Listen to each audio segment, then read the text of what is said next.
Hello there, and welcome to the Sleepy Space Channel. Earth holds something like 8.7 million species. A generation ship would carry a few hundred of them, and almost none of the ones anybody would name. The cattle are cut by feed arithmetic, the forests by mass, and the whales and the herds and the reefs never reach the accounting at all. What survives the manifest is bacteria that fix nitrogen, fungi that hold soil together, 30 or 40 crop plants, some fish in tanks, trays of insects, and a freezer. Tonight, the whole audit, what fits, what is cut, and the one thing about Earth that cannot be packed at any weight. If you find these explorations worth your time, a like or a subscribe helps the channel reach others who do. Thank you for being here. But for the next 2 hours, none of this is anything you need to carry. There is nothing here to decide and nothing to hold on to.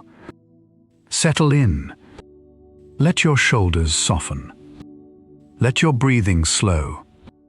Let the day fade away. Let's begin. The question sounds like a matter of packing, and it is not. It is a matter of measurement, and the measurement has more than one answer. How much of Earth could be fitted into a ship depends entirely on what is being counted, and the available units disagree with each other by an almost comic margin. Counted one way, the answer is so small that it rounds to nothing.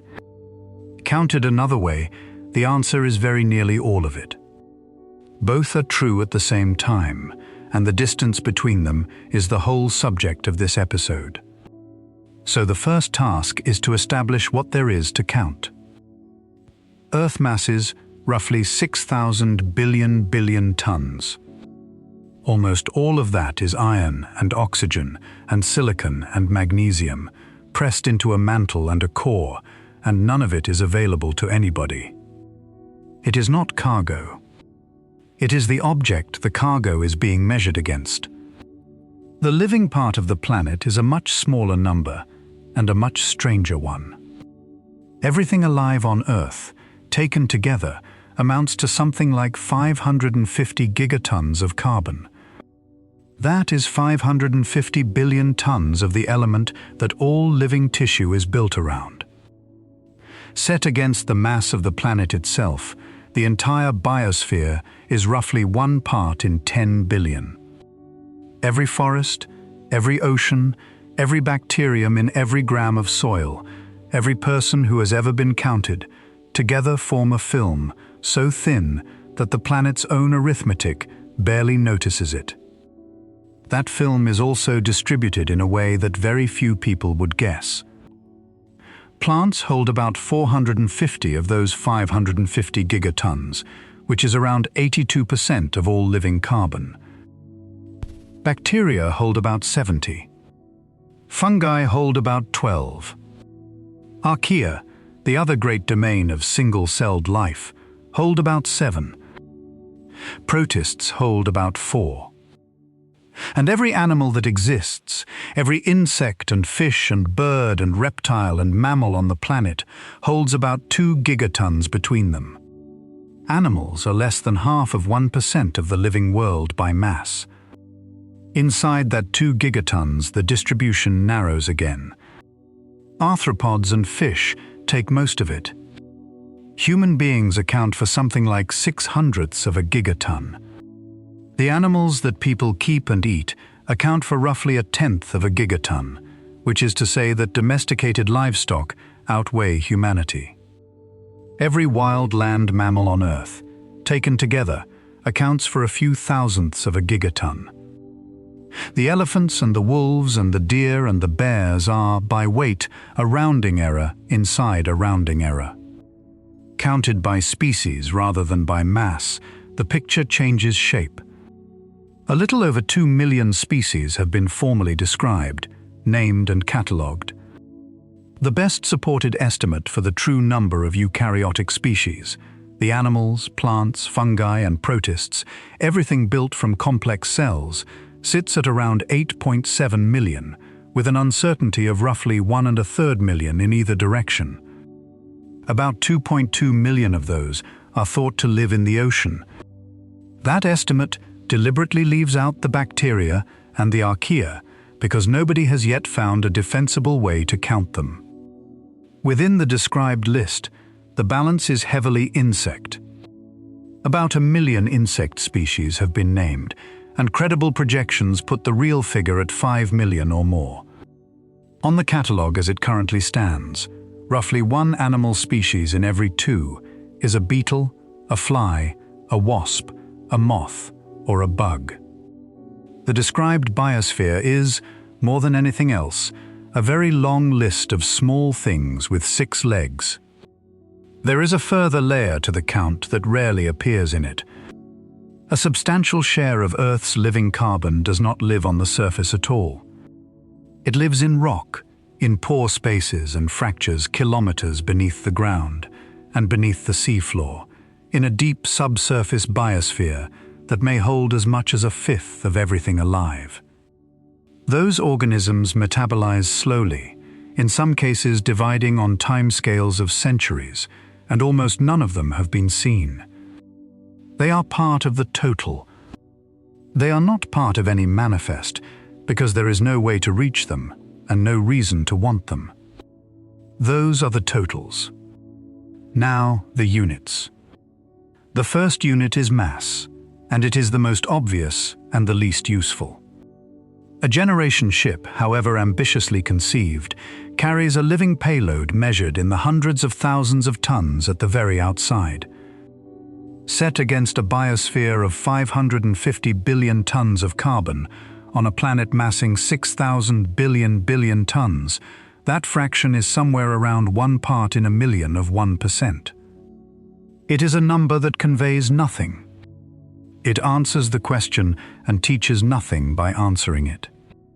The second unit is species. A well-provisioned, closed ecology might carry a few hundred species as living, breeding populations, and a few thousand more if the microbial inventory is counted honestly rather than assumed. Against 8.7 million, that is a fraction of 1/10 of 1%. But this number behaves differently from the mass number, because the selection is not random. Nobody is drawing species out of a hat. Every organism aboard is there because it does something, and the shape of that list is far more interesting than its length. The third unit is genetic information, and here the answer inverts completely. A genome is a sequence of letters. Letters have no meaningful mass. The full sequenced record of every species yet sequenced would fit inside an archive smaller than a piece of furniture, and could be shielded and duplicated and carried without anyone noticing the weight. By this measure, the ship carries an enormous fraction of Earth, possibly most of the biological information humanity has ever recorded. Whether that fraction is worth anything at all is a question that has to wait. The fourth unit is function, and it is the one the rest of this episode keeps returning to. Earth performs a set of continuous processes, without instruction and without supervision. It fixes nitrogen out of the air. It decomposes everything that dies and returns the components to circulation. It buffers carbon in rock and ocean on timescales of millennia. It moves heat between latitudes. It weathers minerals out of stone and hands them back to living things. It regulates its own atmosphere. None of these processes are things the planet is trying to do. They are simply what a planet of that size, with that chemistry, running for that long, ends up doing. A ship performs none of them natively. It performs engineered substitutes, every one of which requires attention, and every one of which stops when the attention stops. Measured in function, the amount of Earth aboard a generation ship is not small. It is 0. What is aboard instead is an imitation, running continuously, that must be kept running for as long as the voyage lasts. That is the frame. 4 units, 4 answers, ranging from effectively nothing to very nearly everything, all describing the same ship. There is one more thing worth establishing before the audit begins, because it removes a temptation. The instinct on hearing the question is to reach for mass, and the mass answer is so small that it makes the whole exercise look pointless. But the ship is not attempting to carry a representative sample of Earth. A representative sample would be useless. Scoop up 1 part in a million of 1% of the biosphere at random, and the result is a container of seawater and some soil, containing nothing that could feed anybody and nothing that could sustain itself. What the ship is attempting to carry is a working sample. And a working sample is defined not by how much of the planet's material it contains, but by whether its loops close, whether the oxygen comes back, whether the nitrogen comes back, whether the phosphorus comes back, whether the food arrives again next season without anything being delivered from outside. 100,000 tons of Earth arranged badly supports nobody at all. The same mass arranged as a functioning closed system supports a population indefinitely. So the audit that follows is not about amount. It is about arrangement and about selection and about the specific and rather surprising list of things that survive the selection. The list is not the one anybody would write from memory. It contains almost nothing that a person would name if asked what Earth is. And the reason for that is not sentiment or oversight. It is arithmetic applied in order to a fixed allowance that does not care what anything is called. Before anything can be selected, the allowance has to be fixed. Selection without a budget is just preference, and preference is not what decides this. So the audit begins with the least biological question in the whole episode: how much room there actually is. Design studies for multi-generational vessels are numerous and they vary enormously, but they converge on a rough scale. A ship intended to carry a community of a few thousand people across the gap between stars, for centuries, masses in the millions of tons. That figure sounds generous until it is broken down, because the great majority of it is not available for anything a person would recognize as Earth. Shielding is the largest single claim on the mass. Sustained protection against galactic cosmic rays is not achieved by a thin metal skin. It is achieved by putting a great deal of matter between the crew and the outside, on the order of several tons for every square meter of surface that needs covering. For a habitat large enough to house a few thousand people with room to grow food, the surface area is measured in hundreds of thousands of square meters, and the shielding mass therefore climbs into the millions of tons entirely on its own. The shield is not part of the ship in any interesting sense. It is a wall, and the wall is most of the ship. Propellant claims most of what remains. Any vessel that must accelerate to a useful fraction of the speed of light and then decelerate again at the far end faces an arithmetic that is famously unkind, in which the fuel needed to carry the fuel becomes the dominant term. Even for slow concepts that take 1,000 years and never exceed a small percentage of light speed, propellant is a larger line item than everything else combined. Structure takes another slice. Pressure hulls, spin structures, radiators, power systems, machinery, spares, and the manufacturing capacity to make more of all of it. Every one of those is mandatory and none of it is alive. There is one partial mercy in the accounting, and serious designs all exploit it. Shielding does not have to be dead mass.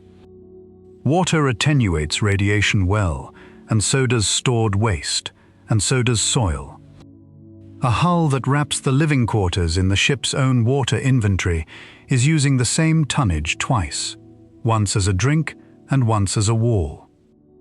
The mercy is real but limited, because the consumables that make good shielding are also the consumables that move, and a shield that is being drunk is a shield that thins. Radiators claim a slice that is easy to overlook. Every watt of power that runs a light, a pump, a fan, or a person becomes heat, and heat in a vacuum can only leave by radiating away. The area required to reject it scales with the population and with the intensity of the agriculture, and radiator area is itself mass. A ship that decides to grow more food has, without intending to, decided to carry more metal. Duplication claims another. Anything whose failure would end the voyage is carried at least twice, and often 3 times, which means the effective payload available for biology is a fraction of the payload on paper. What is left over, the payload, the part that could reasonably be called Earth, is the residual at the end of that sum. For a community of a few thousand, a realistic figure is on the order of a few 100,000 tons. That is the allowance. Everything that follows is spent from it. The way that allowance divides is instructive, because the ordering is not intuitive. Air comes first, and it is heavier than most people expect. A pressurized interior large enough to house a few thousand people alongside the growing area that feeds them runs to millions of cubic meters, and air at sea level density masses a little over a kilogram for every cubic meter. The atmosphere alone, therefore, runs into the thousands of tons, and possibly the tens of thousands. Air is not free, and it is not weightless, and it is the first thing the ship buys. Water comes next, and it is heavier still. A cubic meter of water mass is a ton, and a closed system needs a standing inventory rather than a supply. That inventory has to cover drinking, hygiene, food preparation, sanitation, the water held in growing media, the water plants move through themselves continuously, the water circulating in thermal control, and a reserve held against loss. Tens of thousands of tons is a conservative estimate rather than a generous one. Growing medium comes third, and it is the first genuinely contested item. Agriculture in soil, at a depth sufficient for root systems and for a living soil community, runs to roughly 15 tons of material for every person fed. For a few thousand people, but that is tens of thousands of tons of what is, in the end, dirt. There is an alternative, and the alternative changes the entire character of the ship, and that argument belongs to a later part. Standing biomass comes fourth, and it is remarkably small. The crops, the fish, the insects, the people themselves, the actual living tissue aboard, masses far less than the water it needs or the air it breathes. A few thousand people mass a few hundred tons. The plants that feed them mass more, but not by a great deal. The living cargo is the lightest major item on a manifest that exists entirely for its benefit. And fifth, in a category of its own, come the elemental stores. Nitrogen, phosphorus, potassium, calcium, magnesium, sulfur.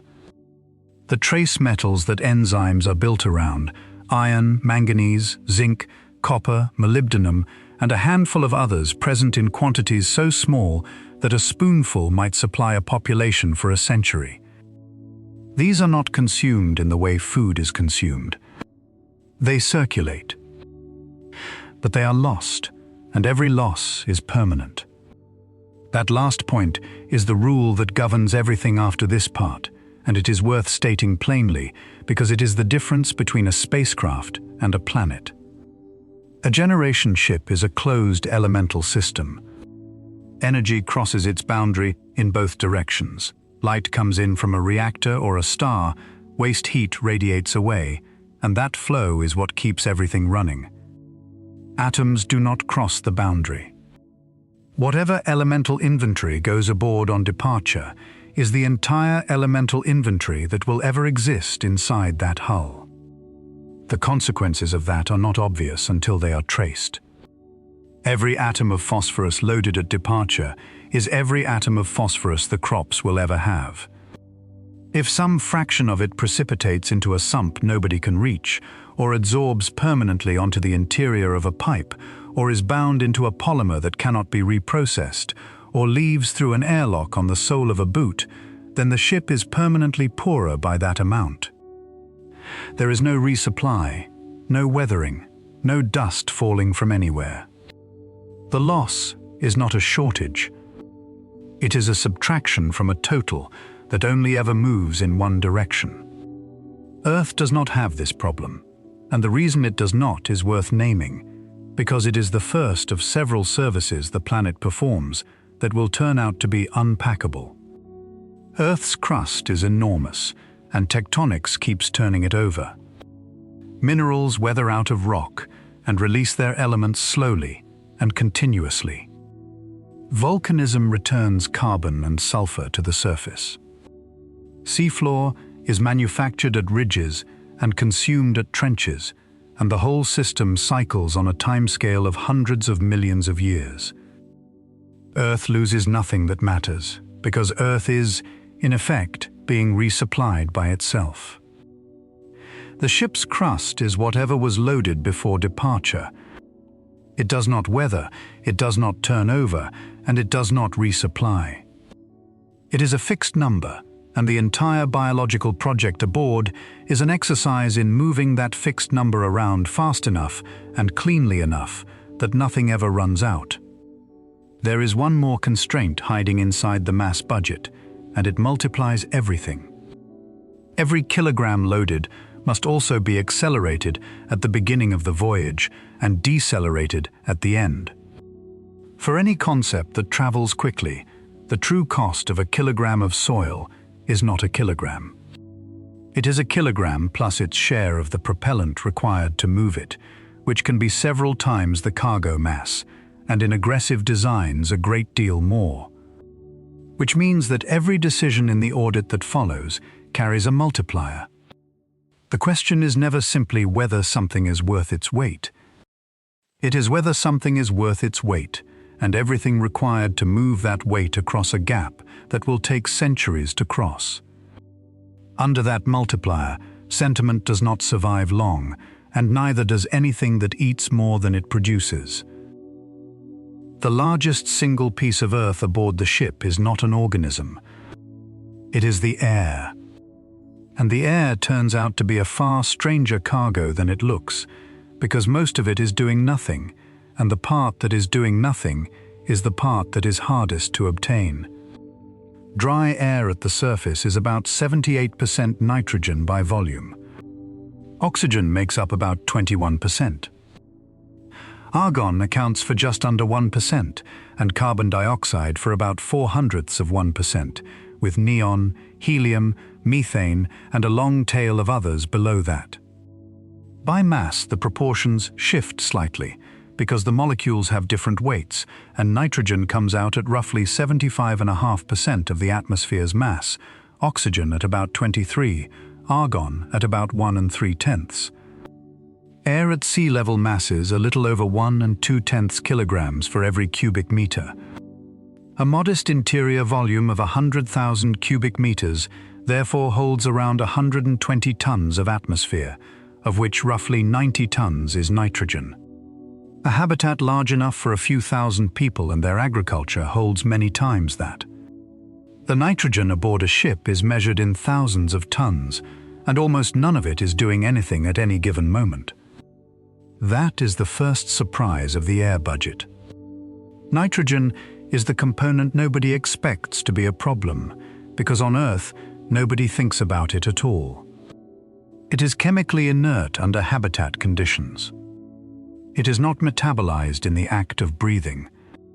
Its function in the atmosphere is essentially to be present, to dilute the oxygen so that fires do not start easily and do not spread when they do, and to provide the pressure that keeps lungs and blood behaving normally. It is also the hardest of the major gases to obtain anywhere except Earth. The Moon has essentially none. What nitrogen exists in lunar regolith is present at a few tens of parts per million, implanted grain by grain by the solar wind over billions of years, and extracting a useful quantity means heating an enormous tonnage of dust. Mars has an atmosphere that is under 3% nitrogen, at a surface pressure less than 1% of Earth's, which makes extraction possible in principle and slow and power-hungry in practice. Nitrogen is genuinely abundant further out.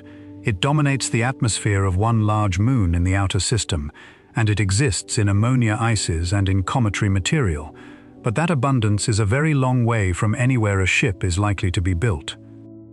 So nitrogen comes from Earth, in bulk, as one of the heaviest items on the manifest, to perform a job that consists mostly of occupying space. Except that it does not only occupy space, and this is the second surprise.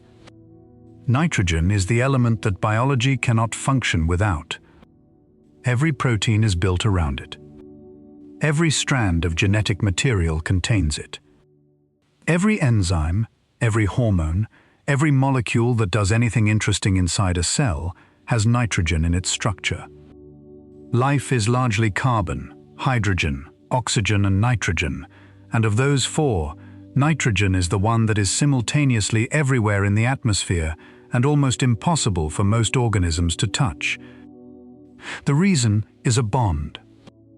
Atmospheric nitrogen exists as two nitrogen atoms joined by a triple bond, which is among the strongest bonds in ordinary chemistry. Breaking it takes serious energy. Only a small set of microorganisms can do it biologically, using a specialized enzyme, and only a small set of industrial processes can do it at high temperature and pressure. Everything else on Earth, every plant, every animal, every fungus, obtains its nitrogen second-hand, from something that got it from something that got it from one of those bacteria. Which means the ship carries nitrogen twice, and both times it is the same nitrogen. It is the inert bulk of the atmosphere, and it is the working element of the entire biology, and the two pools are one pool. Biology moves atoms out of the air, through soil and roots and tissue, into protein, through digestion, into waste, and eventually back into the air again. That circulation is not a side process. It is one of the 2 or 3 loops the whole voyage depends on. Argon, by contrast, would simply be left behind. It makes up over 1% of Earth's air and performs no function whatever. It is not breathed, not metabolized, not required for pressure in any way that nitrogen does not already cover. On a manifest where every ton is fought over, a gas that exists only because Earth happens to have accumulated it does not survive the audit. It is the first small sign of something that recurs throughout this episode. The ship does not carry Earth's atmosphere. It carries a corrected version of it, with the parts that were only ever historical accident removed. The oxygen arithmetic runs differently, and it settles a question quickly. One adult consumes roughly 0.8 of a kilogram of oxygen a day and exhales roughly a kilogram of carbon dioxide. Across a year, that is about 300 kilograms of oxygen for every person aboard.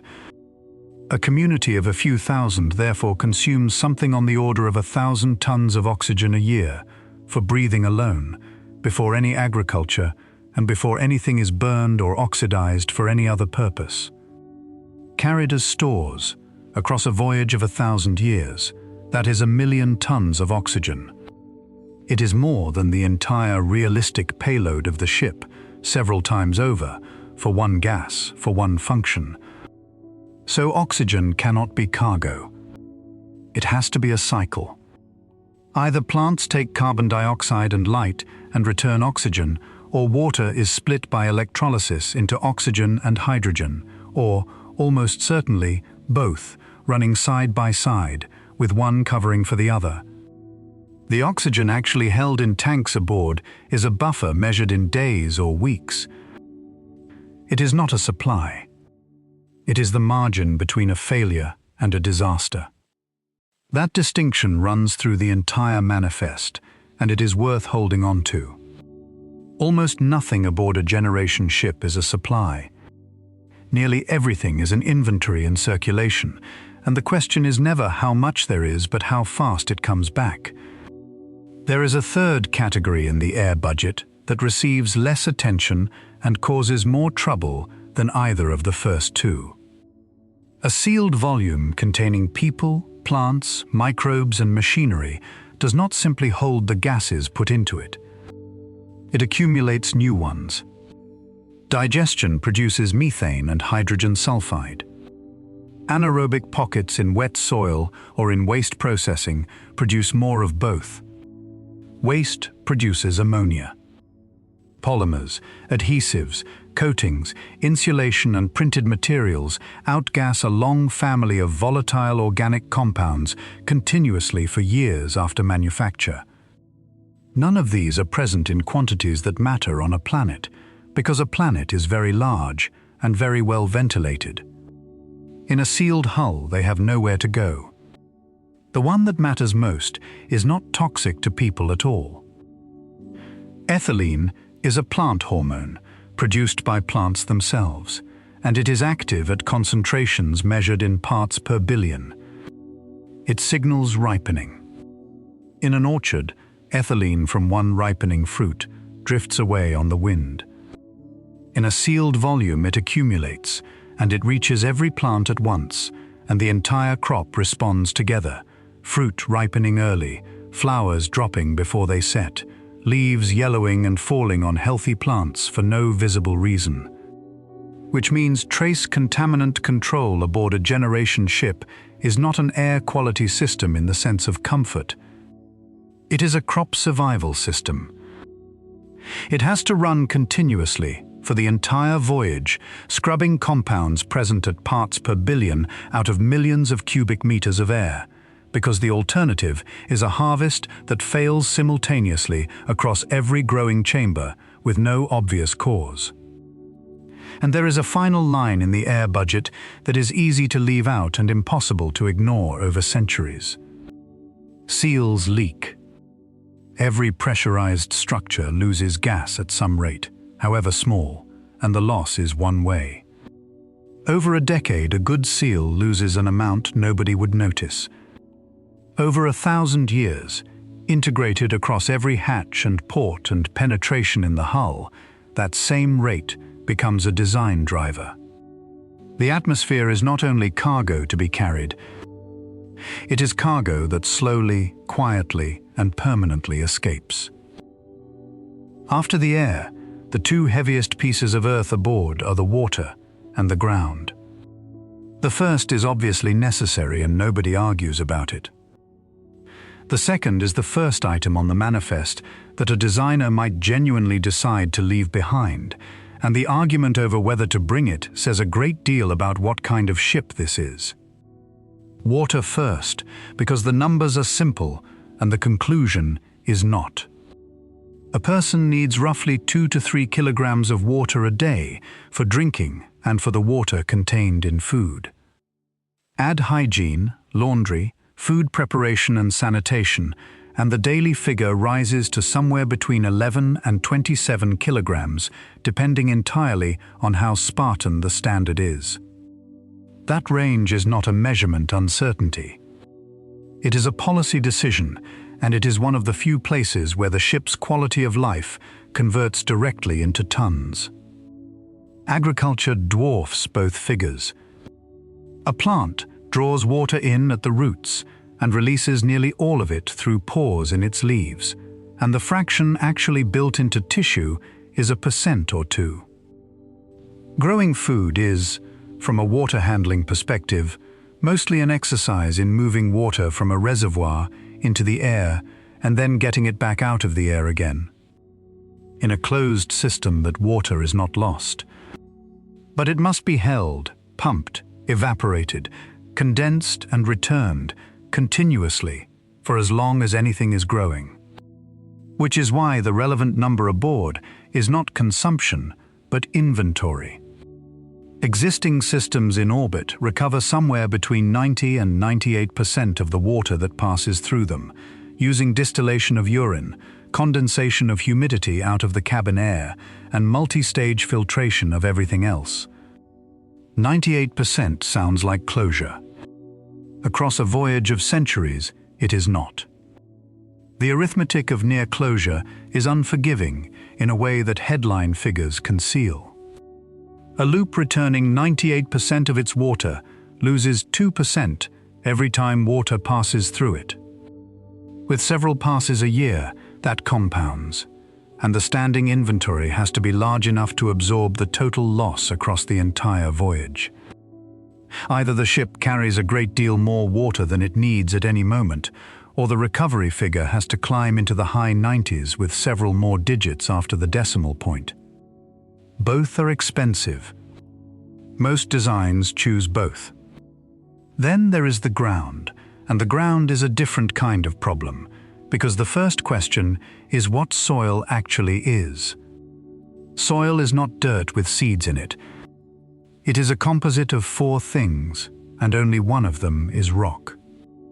There are mineral particles of graded sizes, from sand down through silt to clay.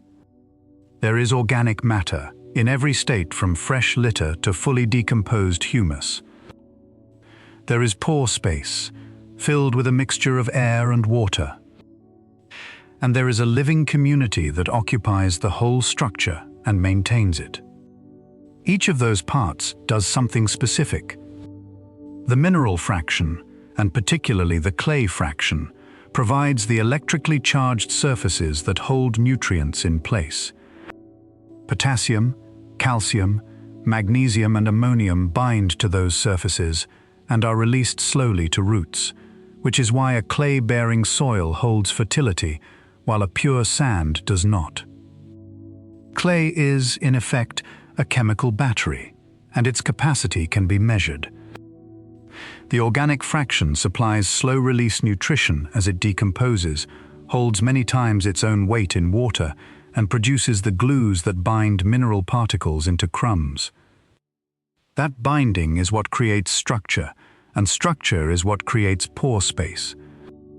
Pore space is typically about half the volume of a healthy soil, divided between pores holding air and pores holding water. Roots respire, and a root with no air around it drowns in a medium that is otherwise perfect. A soil that has lost its structure is chemically identical to the soil it used to be and biologically finished. So the question of whether to carry soil is a question of whether to carry that whole composite, a specific mineral fraction, sourced from specific parent material, with its organic content and its pore structure and its living community intact, across the gap between stars. The mass is substantial. Agricultural soil has a bulk density of roughly 1.25 to 1.5 tons per cubic meter. A root zone 30 centimeters deep, across the 40 to 60 square meters of growing area a person needs for staple crops, comes to somewhere between 15 and 25 tons of material per person.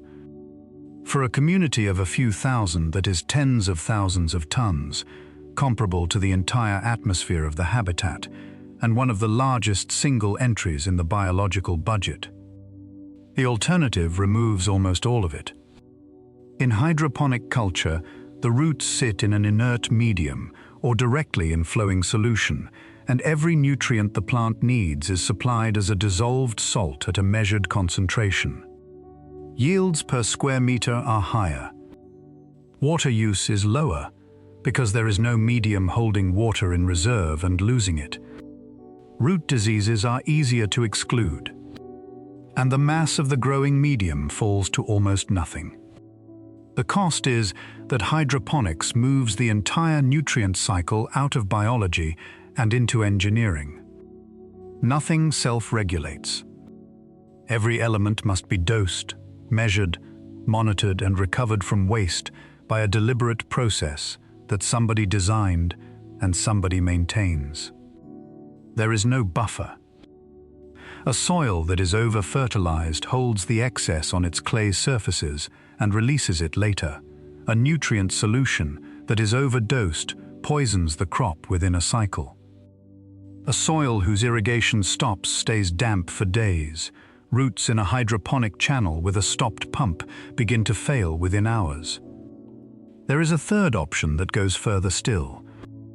Aeroponic systems suspend bare roots in air and mist them with nutrient solution at intervals, which cuts water use and mass further than hydroponics does and gives the roots as much oxygen as they can use. It also narrows the failure margin from hours to minutes. A root with no reservoir around it and no medium holding moisture against its surface begins to desiccate almost immediately when the misting stops. Every step toward efficiency in growing systems is a step toward a shorter interval between a fault and a loss. And there is the question of where the mineral bulk comes from at all. In principle, a ship could take regolith from an asteroid or a moon rather than hauling soil out of a gravity well. In practice, what arrives is sterile, chemically hostile, frequently high in reactive ion compounds or in salts that are toxic to plants, and structurally nothing like soil. Turning it into a growing medium means weathering it, washing it, adjusting its chemistry, adding organic matter, and inoculating it with a living community, a process measured in years, using water and energy the ship would rather spend elsewhere. Regolith is raw material. Soil is a finished product, and the finishing took Earth a very long time.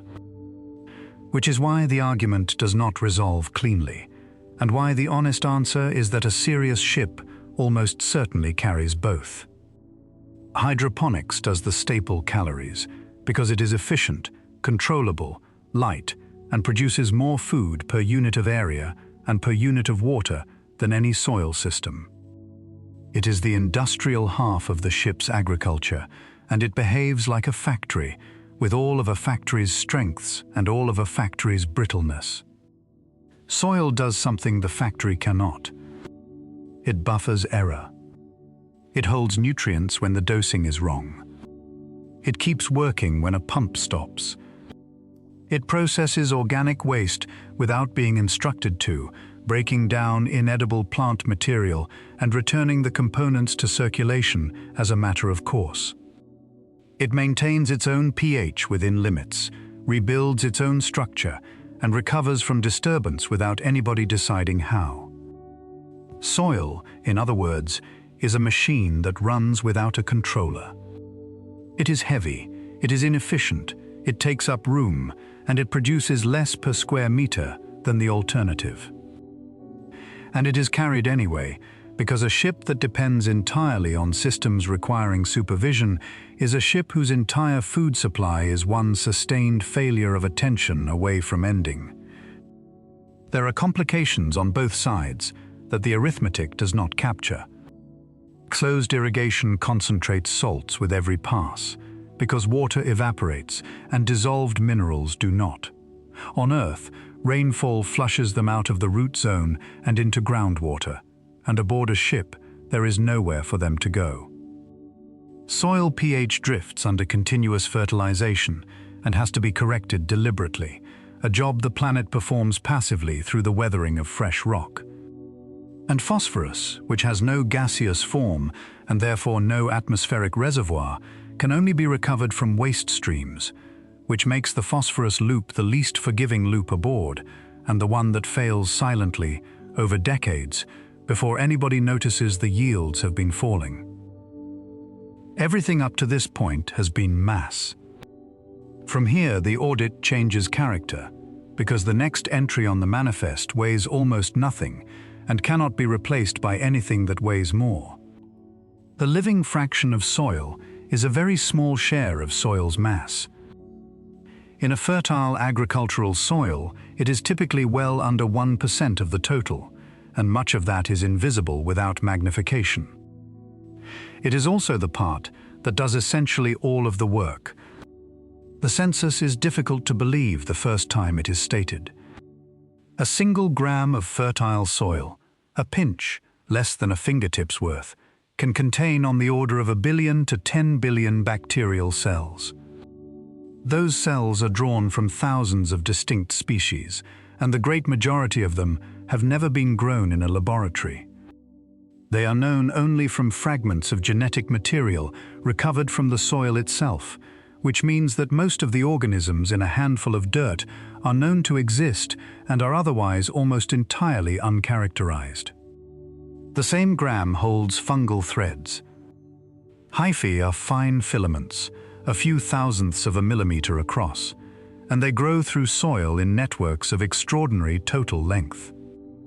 A teaspoon of soil can hold several kilometers of hyphae laid end to end. Those networks are the physical structure through which a large share of soil nutrient movement actually happens. Above the microbes in size, and below them in number, come the protozoa, tens of thousands per gram, grazing on bacteria and releasing nutrients as they do. Above those come the nematodes, roundworms present in the tens or hundreds per gram, feeding on bacteria, fungi, roots, and each other. And above those come the mites and springtails, present in far smaller numbers but with effects on the breakdown of plant litter out of all proportion to their abundance. That is the community. Now the jobs it performs, because each of them is a line item the ship would otherwise have to build. The first is nitrogen fixation. This is the reaction that takes inert atmospheric nitrogen and converts it into ammonia that plants can use. On Earth, it is performed by free-living bacteria in the soil and by symbiotic bacteria housed inside nodules on the roots of legumes. It is the reaction that makes protein possible, and outside of industry and lightning, bacteria are the only things that do it. The second is nitrification, which happens in two steps performed by two different specialist groups. One converts ammonia to nitrite. The other converts nitrite to nitrate. Plants can take up both ammonium and nitrate, but nitrate is far more mobile in soil water and far more readily absorbed, so this conversion largely determines how much of the ship's nitrogen inventory is actually available to crops at any moment. The third is denitrification, and it runs the other way. Under low oxygen conditions, certain bacteria convert nitrate back into nitrogen gas, which then leaves the soil for the atmosphere. On Earth, this closes the global nitrogen cycle and keeps the atmosphere topped up. Aboard a ship, it is a leak. Nitrogen that had been fixed at some energetic cost and made available to plants is returned to the inert pool and must be fixed again. Waterlogged patches, compacted zones, and oxygen-poor pockets in a growing bed all encourage it. Managing denitrification is managing a permanent slow drain on the fertility of the entire agricultural system. The fourth is decomposition, and it is the largest of all. Every organism aboard eventually dies, and every crop produces far more inedible material than edible. Stems, roots, husks, leaves, shells, bones, waste. Left alone, all of it locks the ship's elemental inventory into dead tissue and takes it out of circulation permanently. Decomposition breaks those complex molecules apart, releases the carbon as carbon dioxide, and returns nitrogen, phosphorus, potassium, sulfur, and every trace metal to the pool where roots can find them again. On a planet, this is the least noticed process in nature. Aboard a ship, it is the process the entire elemental economy depends on. The fifth is symbiosis. Mycorrhizal fungi colonize the roots of most land plants and extend the effective reach of the root system by orders of magnitude, threading into pores far too small for a root hair to enter. They deliver phosphorus and water to the plant and take sugars in return. The relationship is old, and it is close to universal, and crops grown without their fungal partners consistently require more fertilizer to reach the same yield. A ship that carries crops but not their fungi has carried half of an organism. The sixth is physical. Bacteria produce sticky polysaccharides, and fungi produce threads, and between them they bind mineral particles into aggregates. Those aggregates are what create pore structure, and pore structure is what governs drainage and aeration. This is a construction service, performed continuously and invisibly by organisms that are not doing it deliberately, and it is the reason a living soil stays a soil rather than settling into a dense and airless mass. There are members of the community whose contribution is harder to categorize. Earthworms, where they are present, process soil at rates measured in tons per hectare per year, dragging organic matter downward from the surface and leaving behind macropores that no microorganism could construct. They are, in effect, the only excavating machinery in the system. Actinomycetes, the filamentous bacteria responsible for the smell of freshly turned earth, are also the historical source of a large share of the antibiotics medicine relies on, which makes a container of soil a pharmaceutical resource as well as an agricultural one. And the symbioses are specific rather than general. Particular legume species pair with particular strains of nitrogen-fixing bacteria, and a legume introduced without its matching partner forms no nodules and fixes no nitrogen at all. Which means the manifest cannot simply list plants and assume the microbes will follow. It has to carry matched pairs, verified, with the partnership already established, because a soybean without its bacterium is just an inefficient vegetable. Every one of those 6 functions has an industrial substitute, and every substitute works. Nitrogen can be fixed in a reactor at high temperature and pressure. Nutrients can be supplied as dissolved salts at measured concentrations. Organic waste can be oxidized in a bioreactor, digested anaerobically, or incinerated and its ash recovered. Root systems can be fed directly.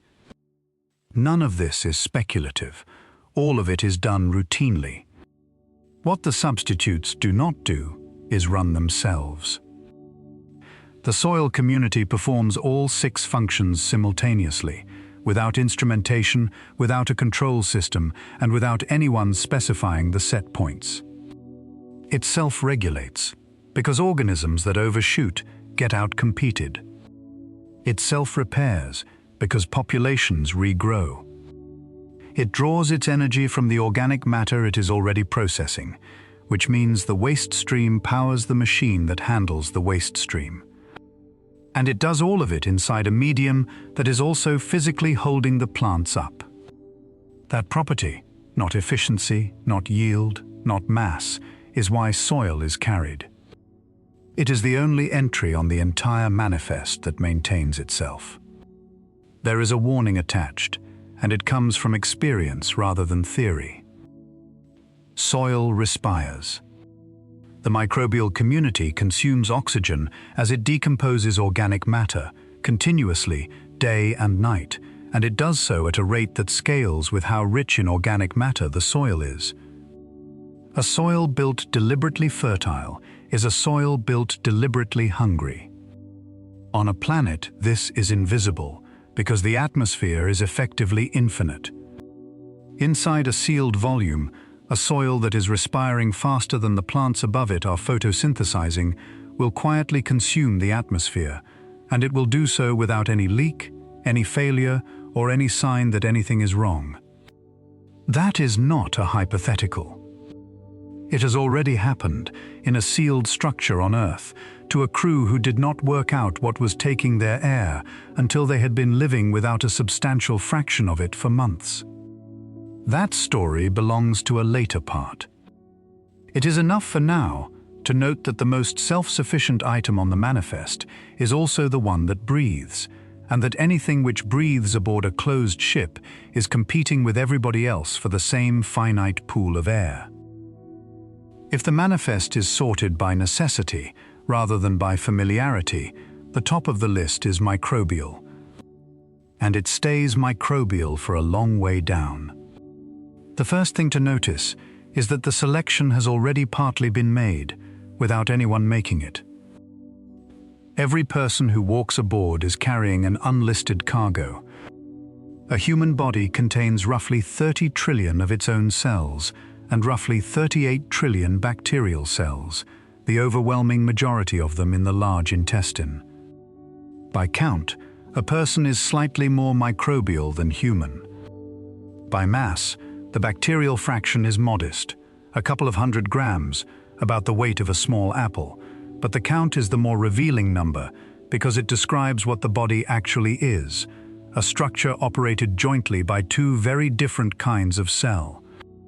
Those bacteria are drawn from several hundred to over 1,000 species in any given individual, and the composition varies substantially from person to person. Between them, they synthesize vitamins the human body cannot make. They complete the digestion of plant fiber that human enzymes cannot break down, releasing compounds the gut wall absorbs directly. They train the immune system, particularly in early life, and they occupy ecological space in the gut that would otherwise be available to organisms with worse intentions. Which means the ship's microbial manifest is not entirely a design decision. Several hundred species board with every passenger, whether or not anyone lists them, and the total microbial diversity aboard at departure is a consequence of who was selected for the crew rather than of what anyone chose to bring. Then there are the microorganisms carried deliberately, and this is where the list becomes an engineering document. Nitrogen fixers come first, because without them, the nitrogen in the atmosphere stays in the atmosphere, and the crops starve inside a hull full of the element they need. Nitrifiers come second, converting ammonia through nitrite to nitrate. Between them, these organisms are what turn waste into fertilizer, which is to say, they are what makes a closed food loop possible at all. Aerobic decomposers handle organic waste in the presence of oxygen, breaking it down quickly and completely. Anaerobic digesters handle what remains, or handle everything in vessels deliberately kept oxygen-free, producing methane that can be burned for energy or reprocessed into other compounds. The waste stream aboard a generation ship is not a disposal problem. It is a feedstock, and these organisms are the machinery that processes it. Photosynthetic microorganisms occupy a category of their own, and they may be the single highest value entry on the entire manifest. Filamentous cyanobacteria and single-celled algae convert carbon dioxide into oxygen faster, per unit of mass and per unit of illuminated area, than any crop plant. They grow in simple illuminated tanks with no soil and no structure. They can be harvested continuously rather than seasonally. Several are directly edible, high in protein, and have been eaten by people for a very long time. A tank of cyanobacteria is simultaneously an oxygen plant, a carbon dioxide scrubber, a protein source and a nutrient sink, and it occupies a fraction of the volume that equivalent crop production would require. Fermentation organisms come next, and they are on the list for reasons that are half nutritional and half something else. Yeasts and lactic acid bacteria make bread rise, preserve vegetables, sour milk into forms that keep and transform a small number of raw staples into a much larger number of things that taste different from each other. In a ship with limited refrigeration capacity, fermentation is also a primary preservation technology. And across a voyage of centuries, with a fixed and unchanging list of crops, the ability to make 40 things out of 6 is not a luxury. A population that stops eating properly is a population with a medical problem. And then there are the microorganisms that come aboard regardless of anyone's intentions, and they are the part of the manifest that behaves least predictably. Long-duration habitats in orbit have been surveyed repeatedly, and the picture is consistent. The interior microbiome is dominated by organisms associated with human skin, mouth, and gut, which is unsurprising given that people are the only substantial source. Alongside them is a persistent population of environmental bacteria and fungi that colonize surfaces, particularly wherever moisture collects. On the longest occupied stations, that colonization has gone further than surface film. Microbial growth has been found behind panels, around condensate, in ventilation systems and at window seals, in some cases visibly degrading polymers, coatings and structural materials. Organisms in a sealed habitat do not merely persist alongside the structure. They find the damp places and then they begin to eat the building. Populations in these environments also change over time. Strains recovered after long periods of closure have shown shifts in growth characteristics and in resistance profiles, which is what any biologist would predict from a population under sustained novel selection with no gene flow from outside. The ship's microbial community at departure and the ship's microbial community 2 centuries later are related, and they are not the same thing. Beneath the bacteria there is another tier that nobody selects and nobody can exclude. Bacteriophages are viruses that infect bacteria, and they travel with their hosts as a matter of course. They are more numerous than the bacteria they prey on. They regulate bacterial populations continuously, and they move genetic material between strains. A ship that carries a bacterium carries its phages, and the relationship between them is part of what determines whether that bacterial population stays stable across centuries or collapses without warning. Medicine aboard runs into the same closure. On a planet, the use of antibiotics is a local event in an enormous open system, and resistant strains that emerge are diluted into a vast environmental background. Aboard a ship, there is no background.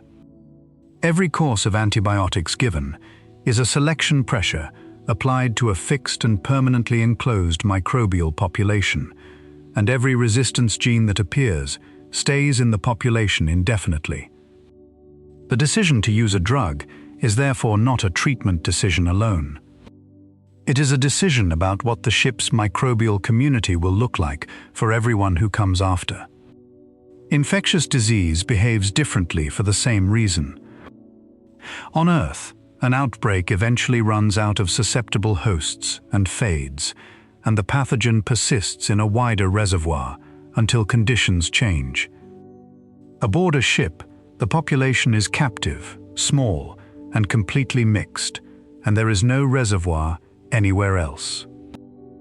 A pathogen introduced at departure has a fixed set of hosts and nowhere else to be, which means it either burns through the population and vanishes with it, or it settles into a permanent low-level relationship with the crew that lasts as long as the voyage does. There is an uncomfortable framing that follows from all of this, and it is worth stating directly because it is the spine of the whole episode. If the question is, which organisms the closed loop cannot function without, the answer is a list of microorganisms, most of which have no common name and none of which anyone would think to include when picturing a piece of Earth. The nitrifying bacterium is non-negotiable. The decomposer is non-negotiable. The cyanobacterium in its tank is worth more per kilogram than anything else aboard. The whale does not fit, and neither does the oak, and neither does anything else that would appear in a photograph of the planet. The people are aboard because the ship exists for them. Everything else is aboard because it does a job, and the organisms that do the essential jobs are, almost without exception, too small to see. There is one final complication in the microbial manifest, and it runs in the opposite direction from what instinct suggests. A very clean ship is not a healthy ship. Environments with low microbial diversity are associated with immune systems that behave badly, misdirected responses, allergies, inflammatory conditions, because a developing immune system requires exposure to calibrate itself against. A hull scrubbed towards sterility produces a population whose defenses have never been properly trained, in an environment where there is nobody to send them to. So the ship carries microbes it needs, microbes it cannot avoid, and microbes it does not need and carries anyway, on the grounds that a biosphere with nothing living in the corners is not a biosphere at all. It is a clean room, and nobody has ever lived their whole life in one. The plant manifest is the part of this audit where the arithmetic is best understood, because the selection has already been run. Not aboard a ship, on Earth, over 10,000 years, by farmers with no interest in spaceflight. And the result they arrived at is startling once it is written down. Something in the range of 6,000 plant species have been cultivated for food at some point in human history. Fewer than 200 contribute meaningfully to global production today. 9 crops account for roughly 2/3 of everything harvested by tonnage. And 3 cereals, rice, wheat, and maize, supply on the order of half of all the calories that people obtain directly from plants. Add potato, soybean, sugarcane, cassava, sweet potato, and sorghum, along with a handful of pulses and oil crops, and the list covers the overwhelming majority of what the species actually eats. Humanity is, nutritionally speaking, already living off a very short list. The rest of the plant kingdom is scenery, medicine, timber, and garnish, which reframes the manifest question entirely. Nobody has to decide which of 300,000 plant species to carry. The question is, which 20 to 40 crop species to carry, and how many distinct varieties of each, and the second half of that question turns out to matter more than the first. Wheat almost certainly boards. Under controlled lighting, it delivers dense calories per unit of growing area. It stores for years as dry grain without refrigeration, and it converts into a very large number of different foods. It is also self-pollinating, which quietly removes an entire category of problem before that problem arises. Potato and sweet potato board, and they may be the strongest entries on the whole list. Potatoes produce more calories per square meter per day than any other staple. They tolerate dense planting. They are propagated vegetatively. A piece of tuber grows into a plant, so no pollination is required at any point in the cycle. And they carry a more complete nutritional profile than grain, including vitamin C, which grain does not supply and whose absence has ended more sea voyages than storms. Soybean and the other legumes board, and they board twice over. They supply protein and oil, which the cereals and tubers do not supply well. And they carry the nitrogen-fixing bacteria in their root nodules, which means that planting them puts nitrogen back into the growing medium as a consequence of growing food. A legume in a rotation is a crop and a fertilizer factory occupying the same square meter. Rice is more complicated. It yields well, and it feeds an enormous fraction of humanity, but it is water-intensive, and in flooded culture, it generates methane from the anaerobic conditions in the paddy. A ship would grow it, if it grew it at all, in a way that no rice farmer on Earth would recognize. Leafy greens and fruiting vegetables board for reasons that are only partly nutritional. Lettuce, chard, cabbage, tomato, pepper. These supply micronutrients efficiently and cycle fast, going from seed to harvest in weeks rather than months. They also supply texture, color, moisture, and variety, and across a voyage measured in centuries, those things are not decoration. A diet of grain and tubers is survivable, and nobody will keep eating it. And a small number of oil crops, sugar sources, herbs and spices board, occupying almost no mass at all and changing more about whether the food is tolerable than anything else on the list. Then there is the constraint that governs all of it, which is light. Photosynthesis is the ship's genuine bottleneck. Every calorie eaten aboard traces back to a photon that landed on a leaf, and every photon that lands on a leaf inside a hull is electrical power that came from a reactor or a collector. Food is not grown aboard a generation ship. Food is manufactured from electricity, with plants as the conversion machinery, and the efficiency of that conversion sets the size of the entire agricultural facility. Under high-efficiency artificial lighting, staple production runs at roughly 40 to 60 square meters of growing area per person, and considerably more if anyone wants variety in the diet rather than sufficiency. Stacked in vertical racks, that area is manageable in volume terms. The constraint is not floor space. It is power, and it is heat, because every watt not captured by a leaf becomes waste heat that has to be radiated into space through hardware that has its own mass. Plants use light unevenly, absorbing strongly in the red and blue parts of the spectrum and reflecting most of the green, which is why leaves are green in the first place. Controlled agriculture has therefore converged on tuned lighting rather than on imitating sunlight, delivering the wavelengths that do work and omitting the ones that mostly produce heat. The light recipe can be adjusted by growth stage, shifting the ratio of red to blue to push a plant toward vegetative growth or toward flowering, a control lever that field agriculture has never had. Elevated carbon dioxide raises yields substantially in an enclosed volume, which is convenient because a sealed habitat containing a few thousand breathing people has carbon dioxide to spare.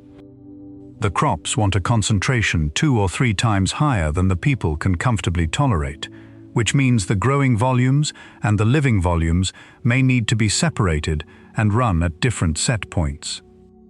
The ship's plants and the ship's people are not quite breathing the same air. The varieties matter as much as the species, and for reasons that are purely practical. Breeding programs have produced dwarf cultivars of the major cereals, selected for short stature and rapid cycling, which in a fixed vertical volume can nearly double the number of harvests obtained in a year. A short wheat plant is not a lesser wheat plant. It is the same grain yield in a third of the height, which in a stacked growing facility translates directly into more racks in the same hull. Continuous cropping changes the rhythm of the whole system. A ship does not have a harvest season. It plants and harvests every week, in rotation, so that the food supply is a steady flow rather than a single annual event. That removes the need for a year's worth of storage, which saves volume and spoilage. It also removes the buffer that a stored harvest provides. A farm that fails in spring on Earth still has last year's grain in the barn. A ship that loses a growing chamber loses the food that chamber was going to produce next week. And roughly half of every plant grown is inedible. Stems, roots, husks, leaves, and stalks are produced in quantities equal to or greater than the harvest, and none of it can be discarded, because every atom in it is part of the ship's fixed elemental inventory. That material has to be composted, digested, or otherwise returned to circulation, which makes the handling of plant waste a continuous industrial operation running at the same scale as the farming itself. Then there is pollination, and the answer here is less alarming than expected and more consequential than it first appears. A large majority of the world's leading food crops benefit to some degree from animal pollination, and a substantial share of the diversity and micronutrient content of a normal diet depends on it. But the crops that carry the calories do not. Wheat and rice are self-pollinating. Maize is wind-pollinated. Potatoes and sweet potatoes are propagated from tissue and never need to flower at all. A ship carrying no pollinating insects whatsoever can still feed its population indefinitely. What it loses is fruit, most nuts, many vegetables, seed production, and a great deal of variety. Hand pollination is entirely possible and is done routinely in controlled agriculture with a brush or a vibrating tool. But it is labor, applied flower by flower. and labor aboard a ship with a fixed population is the scarcest resource of all. Scarcer than mass, scarcer than power, because unlike those it cannot be increased by building more of anything. Carrying pollinators instead means carrying a colony insect with its own disease profile, its own forage requirements across the whole year, and its own seasonal behavior inside a habitat that has no seasons unless somebody manufactures them. That is a substantial secondary manifest attached to a primary one, and it is exactly the kind of entry that gets deleted in the third round of budget review. There is one more line under the plants, and it is the strongest argument for carrying more varieties than the calorie arithmetic requires. A crop grown as a genetically uniform monoculture, in warm, humid chambers with no spatial separation and no seasonal break, is an ideal environment for a pathogen. On Earth, a disease that takes one field may not take the next, because the next field is a different variety, or 20 kilometers away, or already harvested. Aboard a ship, every plant of a species may be within 100 meters of every other, at the same growth stage, with the same genetics and the same vulnerabilities. Which means the diversity within each crop is not a nicety. It is the only firebreak the agricultural system has. It is worth stopping here to gather what the manifest holds so far, because the shape of it has become clear, and the second half of this audit depends on seeing that shape plainly. There is the air. Thousands of tons of it, 3/4 nitrogen, most of that nitrogen doing nothing except waiting to be taken up by biology.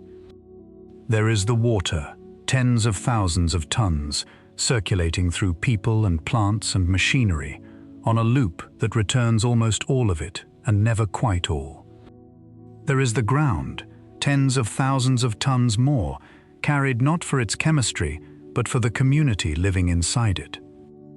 There are the microorganisms, the nitrogen fixers, the nitrifiers, the decomposers, the algae in their illuminated tanks, which perform every essential conversion aboard and would fit, in total living mass, into a few shipping containers.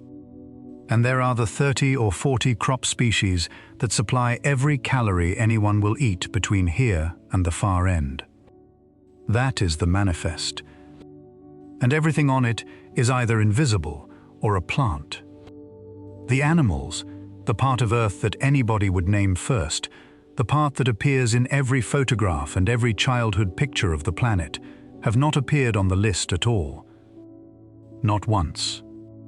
So the question is, what happens when they are put to the same arithmetic that produced everything above? The arithmetic removes most of them, and it does so quickly. Animals eat plants. Plants are grown under lights.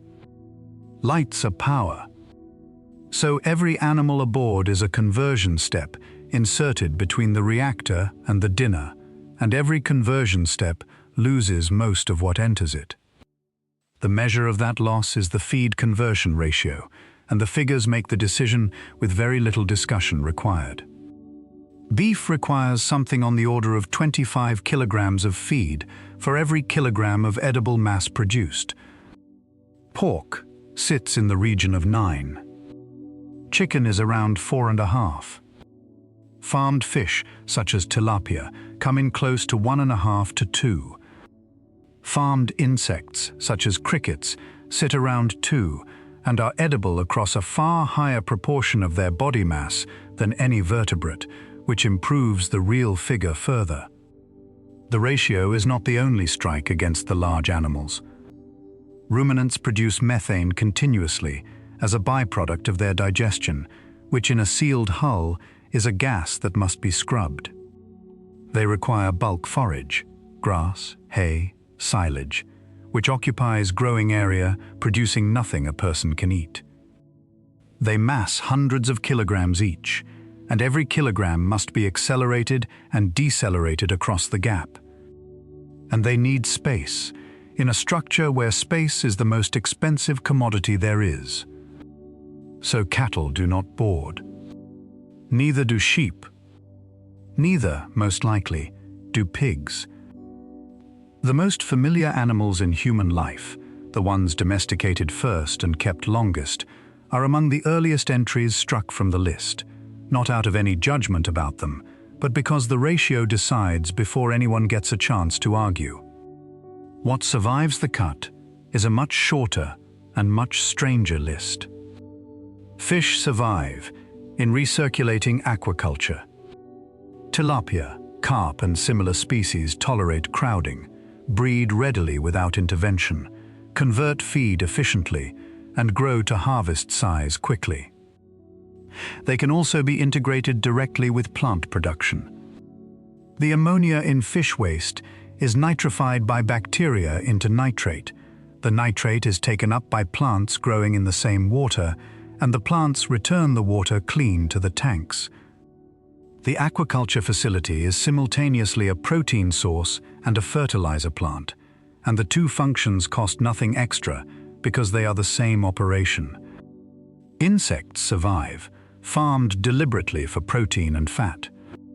They convert feed efficiently, occupy almost no volume, reproduce on timescales of weeks, tolerate dense culture without distress, and can be raised on the inedible fraction of the crop that would otherwise go straight to compost.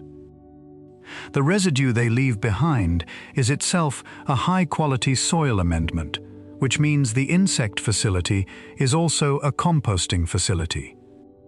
Very few entries on the manifest do 3 jobs at once. Poultry may survive, at small scale, and for eggs rather than for meat. An egg is an unusually efficient nutritional package, complete in protein and rich in the fat-soluble vitamins that a plant-heavy diet supplies poorly. A laying hen converts feed into eggs far better than any animal converts feed into meat, and a small flock is affordable in a way that a herd is not. Pollinating insects survive if the ship has decided to grow crops that need them, with all the secondary obligations that entails. And beyond those, there is a short list of animals carried for reasons that have nothing to do with nutrition at all.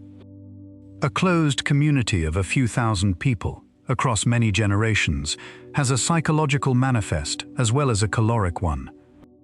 Companion animals appear in serious discussions of long-duration mission design, not because anybody has found a way to make them efficient, but because their absence carries a cost too, and that cost is harder to put in a spreadsheet than feed conversion is. People who live with animals sleep better, report less isolation, and organize their days around something outside themselves. Across a voyage where nobody will ever see a horizon, that is not sentimentality. It is a health measure with a mass penalty attached. The penalty is quantifiable, and it is not small. Feed, which comes from growing area. Water. Veterinary capacity, which means trained people and stored supplies. Waste processing. And breeding management, because a population of a few dozen animals faces exactly the same genetic arithmetic as the human population does. Founder effects, drift, inbreeding, and requires exactly the same deliberate pairing program to stay viable across centuries. Which produces a genuinely odd conclusion. Any companion animal population small enough to be affordable is small enough to need a formal genetic management regime, run for hundreds of years, by an institution that must not lapse. The ship's dogs, if there are dogs, come with a stud book and a committee. There are 2 arguments that keep the larger animals on the table longer than the feed ratios suggest, and both deserve an honest hearing. The first is dairy. Milk is unusual in that it is produced continuously by an animal that remains alive, rather than obtained once by ending one, and the feed cost per unit of protein delivered is markedly better for milk than for meat from the same species. A dairy animal is a slow walking protein plant rather than a stored asset. It is still expensive, still large, still methane producing, and still requires forage. But the arithmetic against it is closer than the arithmetic against beef, and it stays open longer than most people expect. The second is cultured tissue, meat grown from cells in a vessel rather than in an animal. It removes the animal entirely, along with the bones, the movement, the waste, and the welfare question. What it does not remove is the input. Cell culture requires a growth medium, and every component of that medium must itself be produced aboard from the same fixed elemental inventory that feeds everything else. The technology relocates the problem into a bioreactor. It does not make the problem smaller. And there is a constraint that sits outside the arithmetic altogether. Some animals do not do well in permanent confinement, in small groups, under artificial light, for their entire lives and their descendants' lives. Behavior that a species requires in order to be healthy is not negotiable by budget, and any animal whose welfare depends on space or on movement or on a social structure the ship cannot supply is excluded on grounds that have nothing to do with tonnage. Add all of it up, and the vertebrate manifest of a generation ship is somewhere between a handful and a couple of dozen species.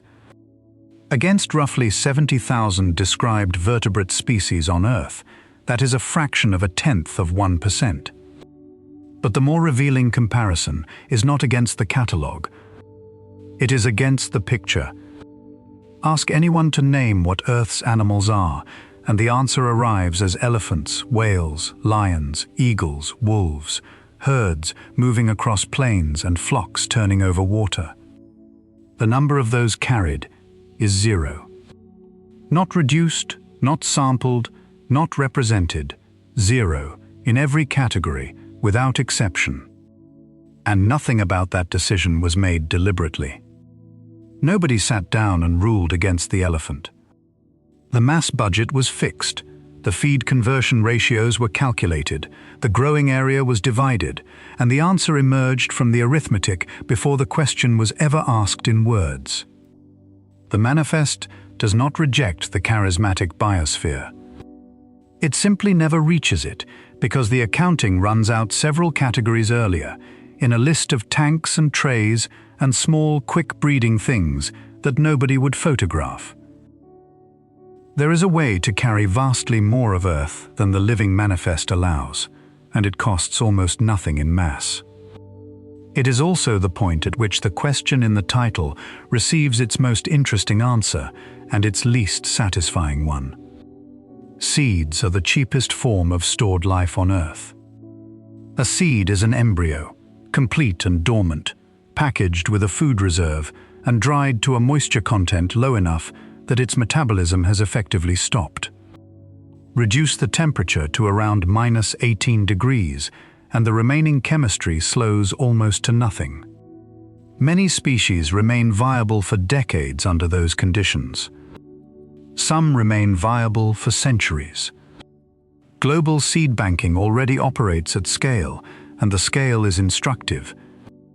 The largest backup facility holds well over 1 million distinct seed samples inside rock, at temperature, as insurance against loss at the collections that supplied them, with capacity for several times that number. It exists because agricultural diversity is fragile, and because the varieties that farmers stop planting disappear within a generation or two. The mass of that collection is the point. 1 million seed samples occupies a volume measured in cubic meters and a mass measured in tons. Against a manifest of hundreds of thousands of tons, the entire banked crop diversity of Earth is not a line item. It is a rounding error. A ship could carry all of it and not notice. There is a limit, and it is a real one. A significant share of plant species produce seeds that cannot be dried and frozen at all. These are called recalcitrant, and they include many tropical trees and several major fruit and nut crops, along with oaks and their relatives. Their seeds die when their moisture content falls below a threshold, and they die again if they are frozen. They cannot be banked in the ordinary way. They have to be kept alive as growing plants, or preserved by more complex cryogenic methods that must be developed species by species, at considerable effort for each one. Beyond seeds, the cold store extends much further. Sperm, eggs, embryos, cultured cell lines, plant meristem tissue, fungal cultures, bacterial stocks, all of these can be held in liquid nitrogen for very long periods with minimal degradation. The mass cost is again trivial. A cryogenic archive holding tissue from tens of thousands of species would fit inside a room. The energy cost is not trivial, and neither is the risk. A cryogenic store must be maintained for the entire voyage, continuously, without a lapse. A store that thaws once is not damaged. It is gone. Which means the archive requires its own power allocation, its own redundancy, its own maintenance schedule, and its own place in the institutional memory of a crew that will change over completely more than a dozen times before arrival.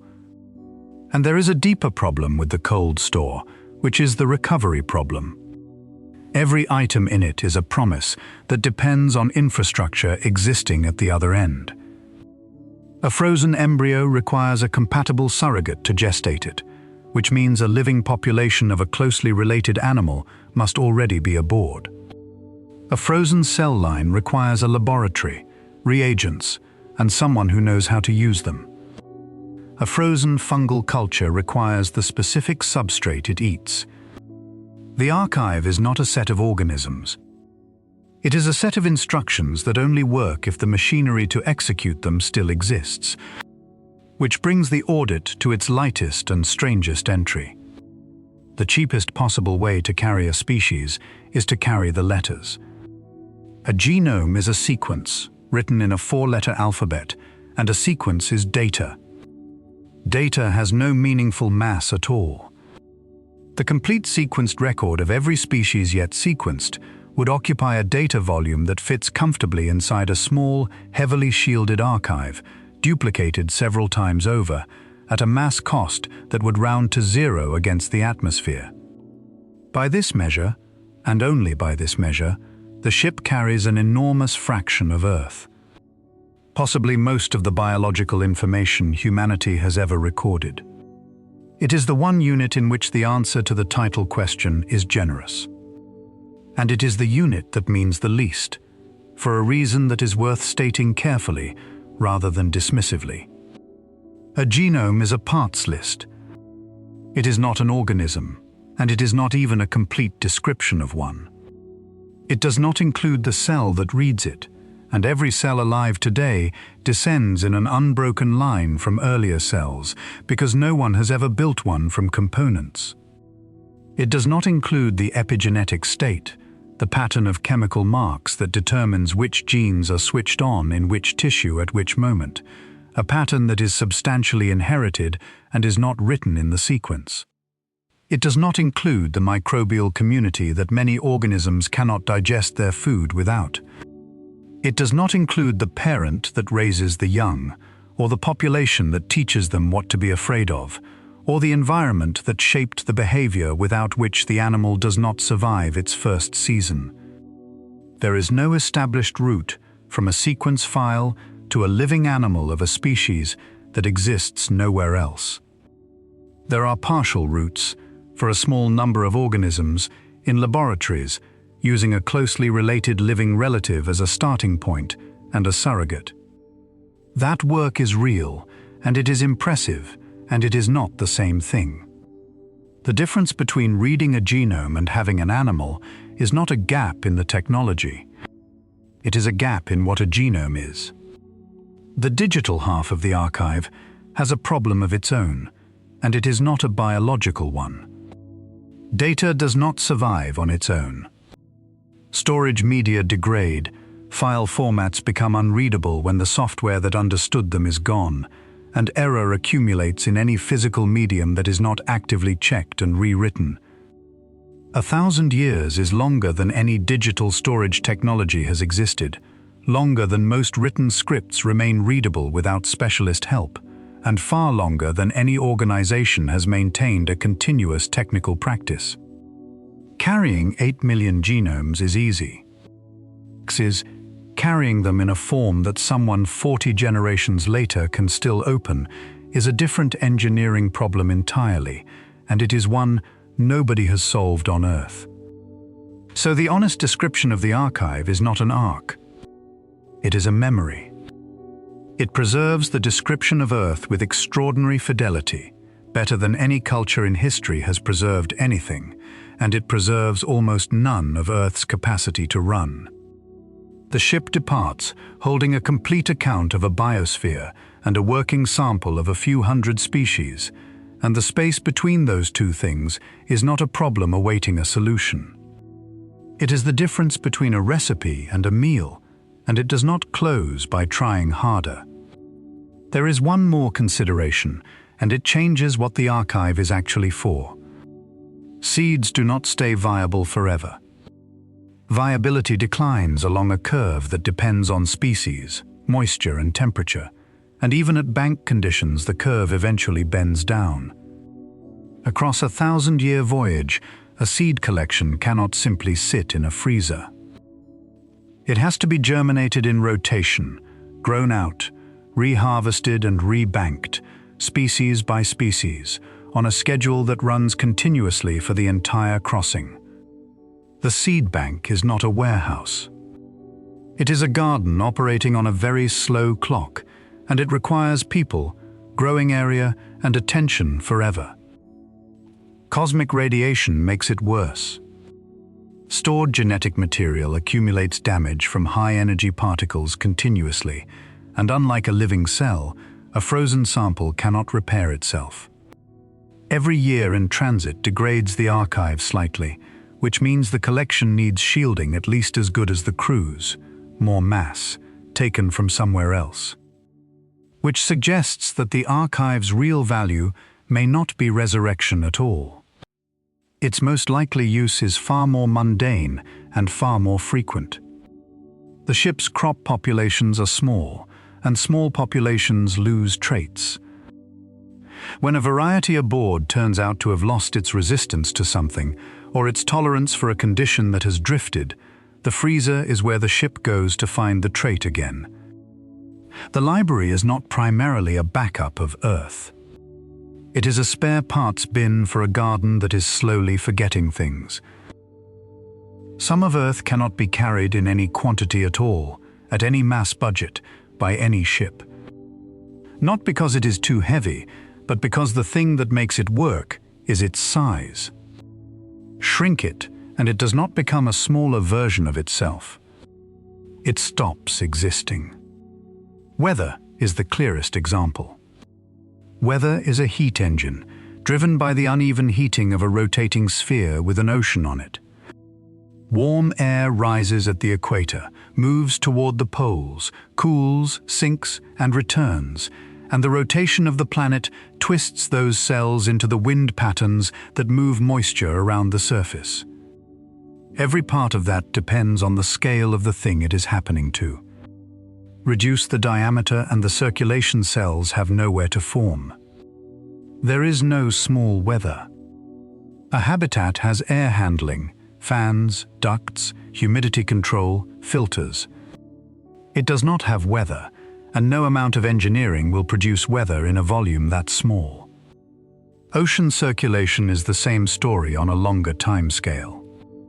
The deep circulation of Earth's oceans moves heat between latitudes over centuries and carries carbon into the deep water where it stays for 1,000 years or more. That is the planet's flywheel. It absorbs shocks. When something perturbs the surface, a volcanic winter, a burst of carbon, a change in sunlight, the ocean takes most of it and releases it slowly across generations, so that the disturbance is felt as a long, shallow adjustment rather than a spike. The ship has no flywheel. Every perturbation aboard is felt immediately and in full, because there is no large, slow reservoir to absorb it into. A bad growing season on Earth is smoothed by stored grain, by other continents, by the atmosphere's inertia. A bad growing season aboard a ship is measured in the air itself within weeks. The carbon cycle demonstrates it precisely. Earth's atmosphere holds a certain amount of carbon, but the reservoirs around it, the ocean, the soil, the sediments, and above all the rock, hold thousands of times more, and they exchange with the atmosphere continuously. That is why the atmosphere is stable enough for anything to have evolved in it. The ship's carbon reservoir is its atmosphere, its water, its living biomass, and its waste stream, and the total is small enough that a single failed harvest or a single unusually productive one moves the measurement. Geology is the resupply system nobody thinks of as a system. Rock weathers, and weathering releases phosphorus, potassium, calcium, magnesium, and trace metals into soil and water at a slow but relentless rate. Volcanism returns carbon and sulfur from the interior to the surface. Tectonics manufactures seafloor at ridges and consumes it at trenches, turning the entire outer layer of the planet over on a timescale of hundreds of millions of years. Earth's biosphere has never had to worry about running out of an element, because the planet keeps handing more of it back. The ship has no geology. It has an inventory, and inventories only move in one direction. Every element aboard was loaded once, and will never be loaded again, and every atom that falls out of circulation is subtracted permanently from a total that nothing can increase. And deep time is itself a resource, which is the least obvious item on this list, and possibly the most important. Earth's ecosystems are the product of hundreds of millions of years of adjustment, in which every combination that did not work was removed by a process nobody had to design or run or fund. The species that exist together do so because they have been tested against each other for an extremely long time. The soil communities are stable because unstable ones were eliminated before anyone was watching. That stability was not engineered. It was survived into. Galaxies will continue to drift. The stars overhead may appear eternal, but the great web of galaxies is always in motion. Every relationship aboard is a hypothesis. Nobody has run the test, because the test takes longer than the civilization that built the ship has existed. But the single thing that cannot be packed, above all the others, is redundancy. On Earth, every important biological function is performed by many species at once. Nitrogen fixation is carried out by numerous unrelated bacterial lineages, in soil, in root nodules, in water, in sediment, using variations of the same enzyme. The decomposition of a fallen tree involves hundreds of species of fungi, bacteria, beetles, mites and worms, arriving in overlapping waves across years, each specialized to a different fraction of the material, and each partly capable of doing the other's work. That overlap is why Earth is so difficult to break. A species can be lost, and the function continues, because several other organisms were already doing the same job at lower efficiency and simply expand into the space that opened. The planet does not notice. Nothing announces it. The work continues at 98% of its former rate, and no measurement anywhere records a change. A ship carries one organism per function. Sometimes two, where somebody argued successfully for a spare. There is no bench, no reserve, no unrelated lineage quietly doing the same job at a lower rate in the corner. The loss of a single nitrifying population aboard is not a reduction in nitrification. It is the end of nitrification until somebody restores it from the archive, if the archive holds that organism, if the culture revives, if the person who knows how is still alive and still trained, and if anybody noticed in time. That is the real answer to the title, and it deserves to be stated as plainly as possible. What does not fit aboard a generation ship is not the whale, and not the redwood, and not the coral reef. What does not fit is the spare. Earth's defining engineering feature is that everything important is done several times over by organisms that have never met each other. That property has no mass, cannot be bought, cannot be miniaturized, and is the first thing eliminated by a budget. There is a partial defense, and it is expensive. Insurance against loss usually means keeping duplicate populations in physically separate volumes, so that a failure in one chamber does not reach the other. That works, and it is almost certainly done for the handful of organisms the ship absolutely cannot lose. But it doubles the cost of every species carried that way: the space, the power, the water, the attention, which means it can only be afforded for a very short list. Everything else is carried once, in one place, and its survival depends on nothing going wrong in that place for 1,000 years. There is also a subtler failure mode buried in the assembly problem. Ecosystems are path-dependent. The order in which species are introduced changes what the system settles into, sometimes permanently, because early arrivals modify conditions in ways that determine who can establish afterward. Two identical species lists, introduced in different sequences, produce two different ecosystems, which means the ship's biosphere cannot simply be specified on paper and then built. It has to be grown in a particular order, and the order has to be right the first time, because there is no second attempt once the hull is sealed and moving. Small systems behave accordingly, and both theory and experience agree on what happens. Isolated ecosystems lose species over time, and the smaller the system, the faster the loss. Islands demonstrate this across geological timescales. Enclosed experimental ecosystems demonstrate it within a year or two. The relationship between the size of a habitat and the number of species it can hold is regular enough to be written as a formula, and applied to habitat volumes plausible for a ship.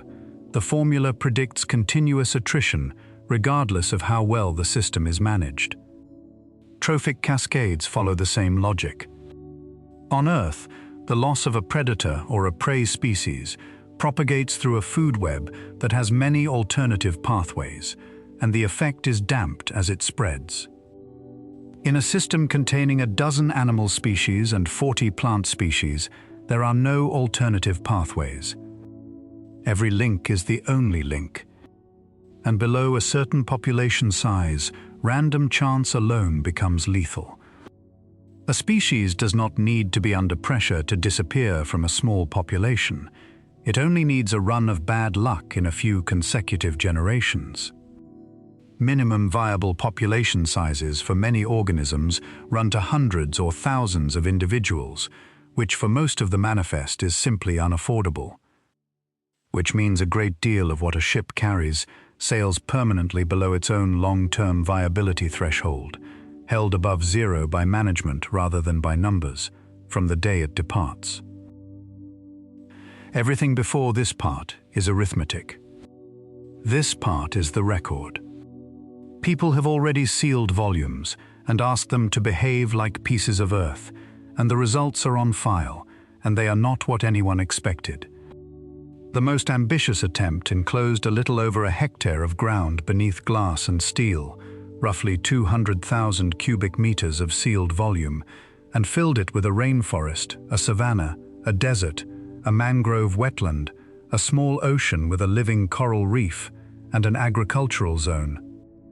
Then 8 people were sealed inside it for 2 years, with the intention that the system would supply their air, their water, and their food without exchange with the outside.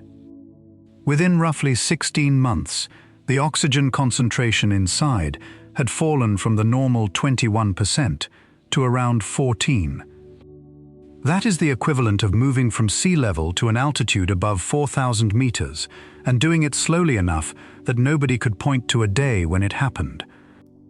The crew grew tired and short of breath climbing stairs, and had difficulty completing sentences. Their performance degraded before the cause was identified. In the end, oxygen had to be injected from outside, which ended the experiment's claim to closure. The cause was not a leak, and the search for a leak is part of what made it so difficult. The oxygen was being consumed by the soil. The growing medium had been made deliberately rich in organic matter in order to support the lush, fast growth that the enclosure was designed to display. The microbial community in that soil did exactly what soil microbial communities do. It decomposed the organic matter, and it consumed oxygen while doing so, continuously, day and night, at a rate that exceeded what the plants above were producing. The system had been designed to be fertile, and fertility, in a sealed volume, is another word for appetite. What made the diagnosis genuinely hard was the missing carbon dioxide.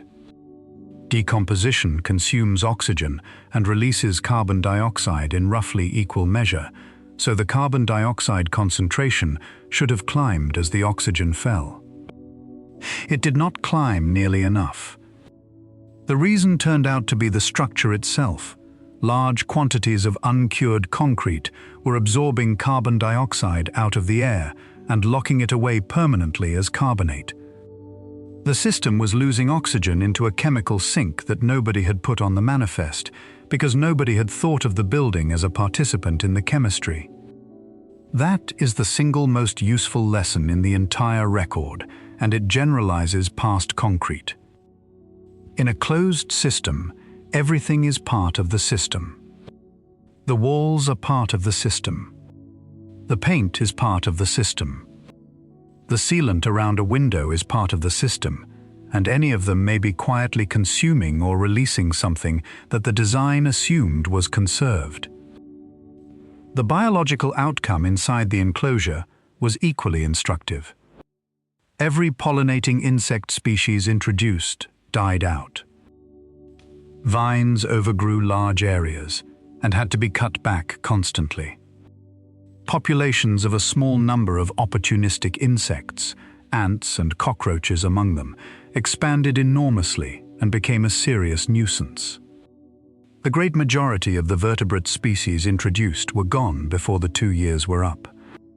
That pattern is worth naming because it recurs. Closure selects for generalists and against specialists. The organisms that survived were the ones that could eat many things, tolerate wide conditions, and breed quickly. The ones that failed were the ones with narrow requirements, which is to say, most of the interesting ones, and nearly all of the ones with a job to do. The system did not fail because it was carelessly built. It was built by capable people with substantial resources. It failed because closed ecosystems have behaviors that only appear at closure, and the only way to discover those behaviors was to close one and watch. Set against that is a much smaller and much quieter body of work that is rarely mentioned and is arguably more relevant. A series of experiments in a sealed volume of only a few hundred cubic meters, with crews of 2 or 3 people, ran closures of up to 6 months. Those systems achieved essentially complete recycling of air and water and supplied a substantial majority of the crew's food by growing wheat and vegetables under artificial light in dedicated chambers alongside tanks of algae. The difference was scope. That work did not attempt to reproduce ecosystems. It reproduced functions. A small number of selected organisms under tight control, in dedicated compartments, with everything else imported. No rainforest, no reef, no savanna. Wheat, vegetables, algae, people, and machinery. And that is the finding that matters most for the manifest. The closed systems that have worked are the ones that carried the fewest species and controlled them the most tightly. The closed system that carried the most species is the one that lost them. Ambition, in this particular field, has an inverse relationship with success, which inverts almost everyone's intuition about what makes a system stable. There were other findings inside the large enclosure that never reached the headlines, and that matter more than the oxygen did. Carbon dioxide inside it swung on daily and seasonal cycles far more violently than it does in Earth's atmosphere, because the buffering reservoir was thousands of times smaller relative to the flux passing through it. The concentration could move in a day by an amount that takes the planet decades. The marine sections proved among the hardest to keep, coral in particular, because reef chemistry is exquisitely sensitive to water composition and small volumes drift fast. And the agricultural zone, which was the part most directly responsible for keeping the crew alive, underproduced consistently, so that people were hungry for much of the 2 years and lost significant weight.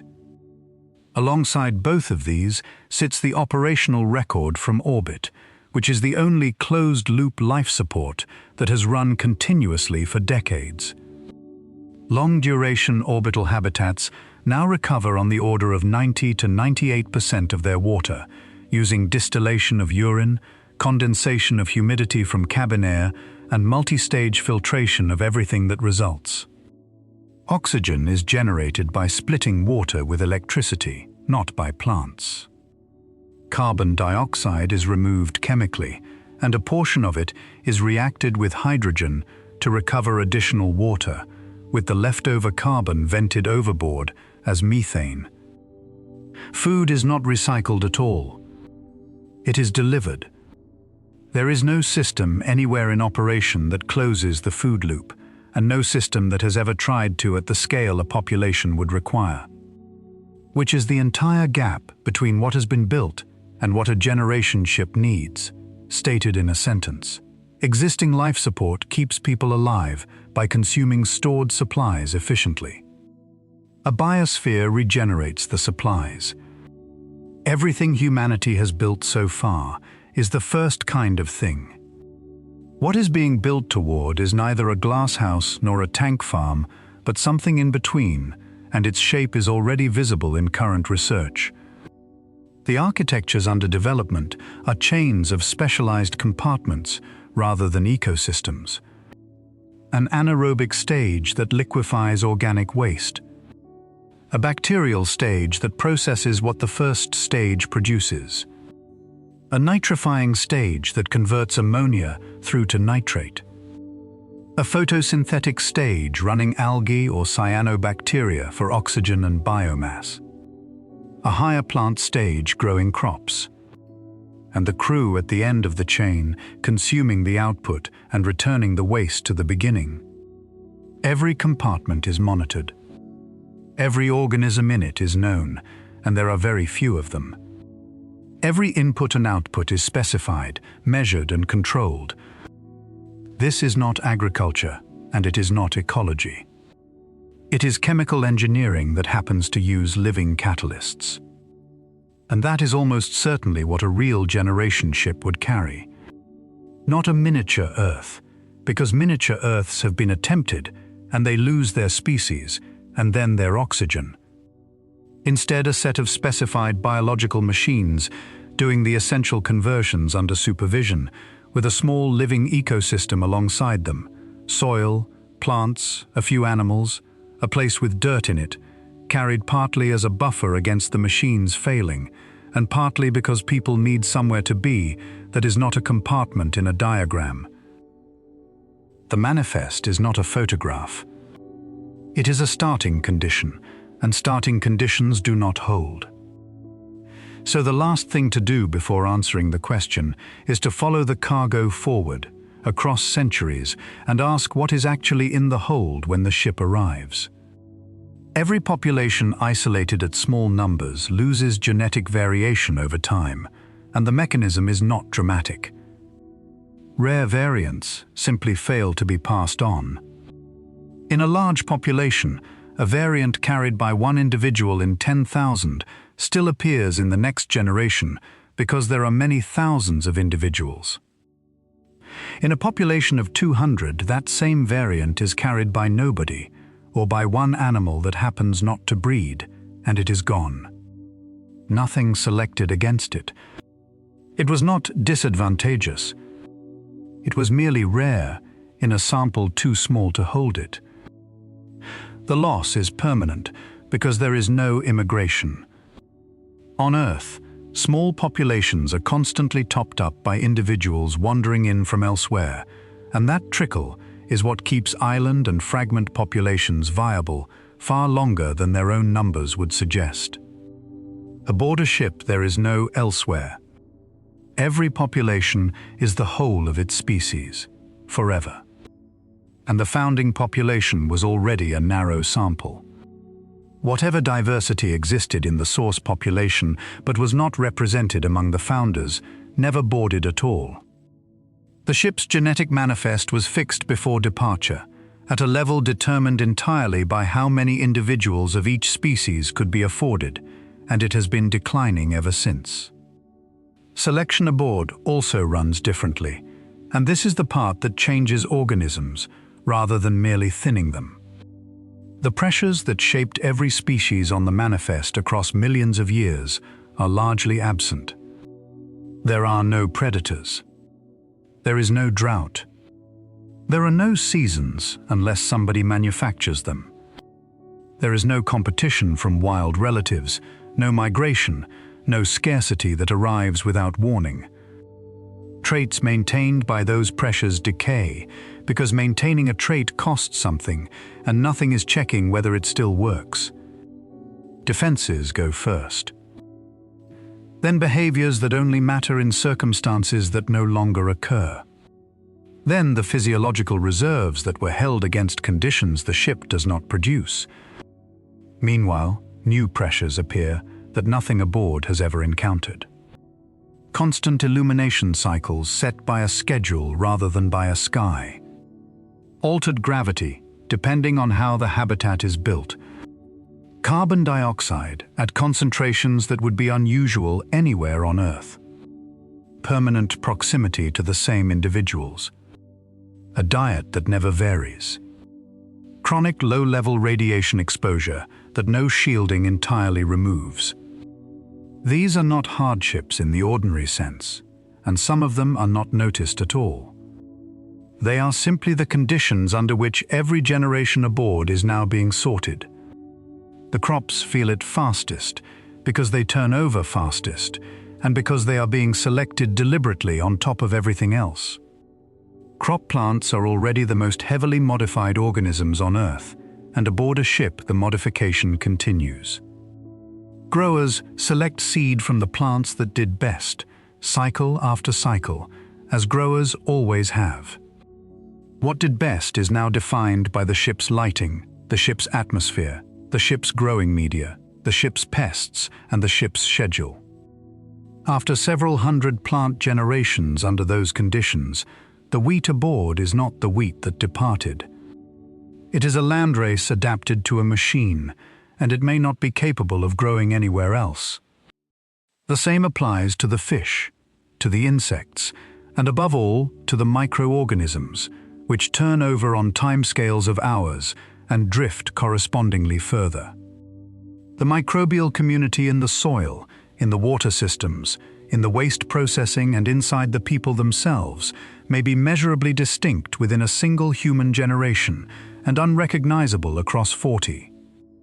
There is a name for what happens to animals under those conditions, and it appears again and again across species that have nothing else in common. Domestication syndrome describes a cluster of changes that show up in captive populations regardless of what anybody intended: reduced body size, a blunted stress response, altered coat and coloration, changes in the timing of reproduction, smaller brains relative to body mass.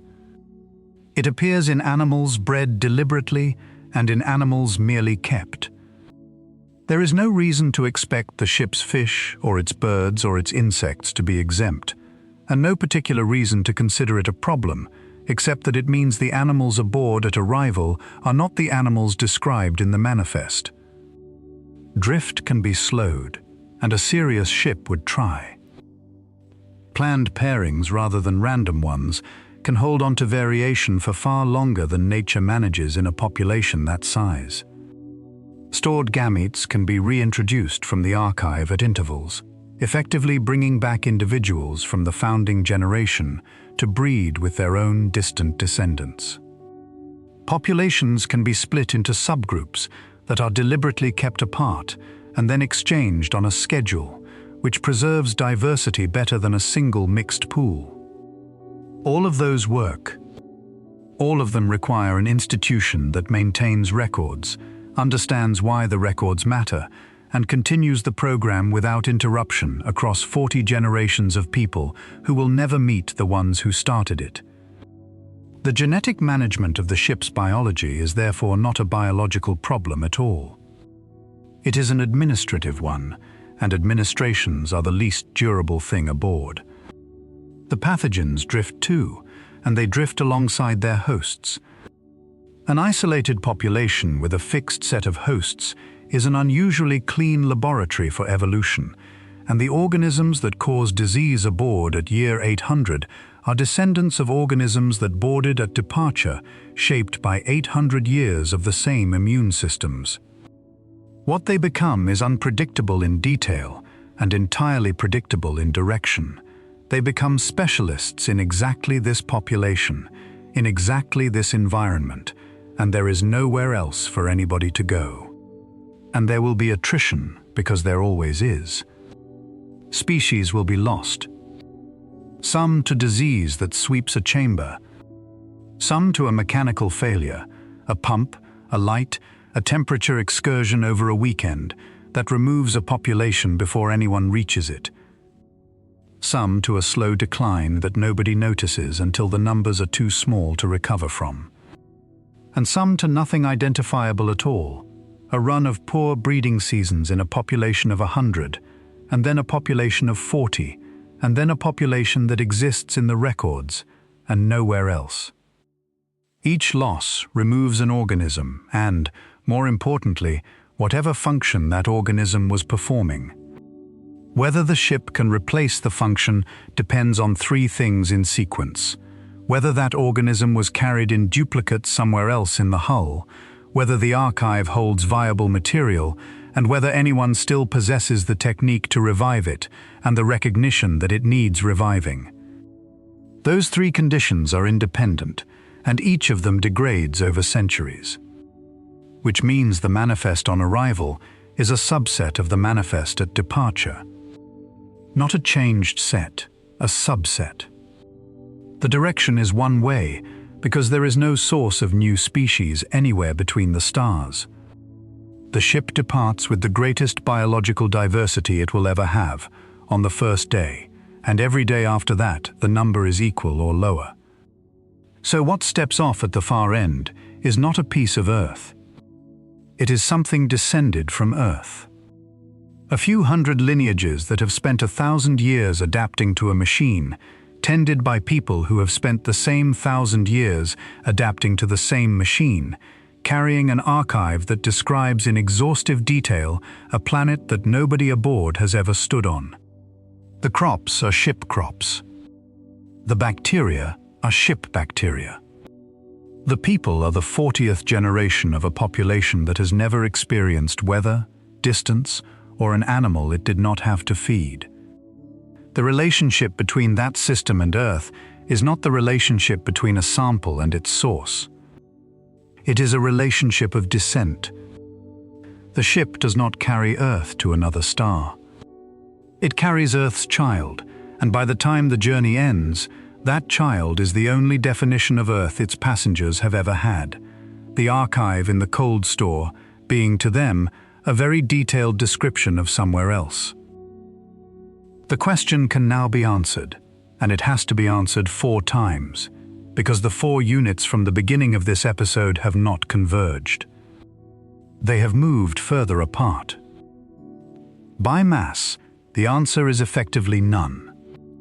A few 100,000 tons of living cargo, set against a biosphere holding 550 billion tons of carbon on a planet massing 6,000 billion tons.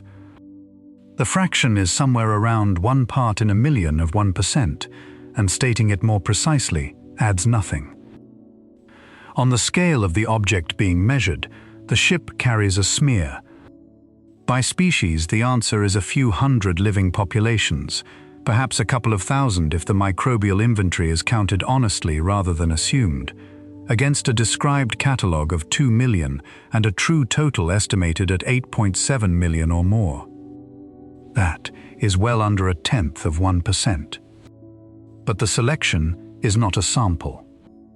Every organism aboard is there because it performs a function, which means the manifest is not a small piece of Earth.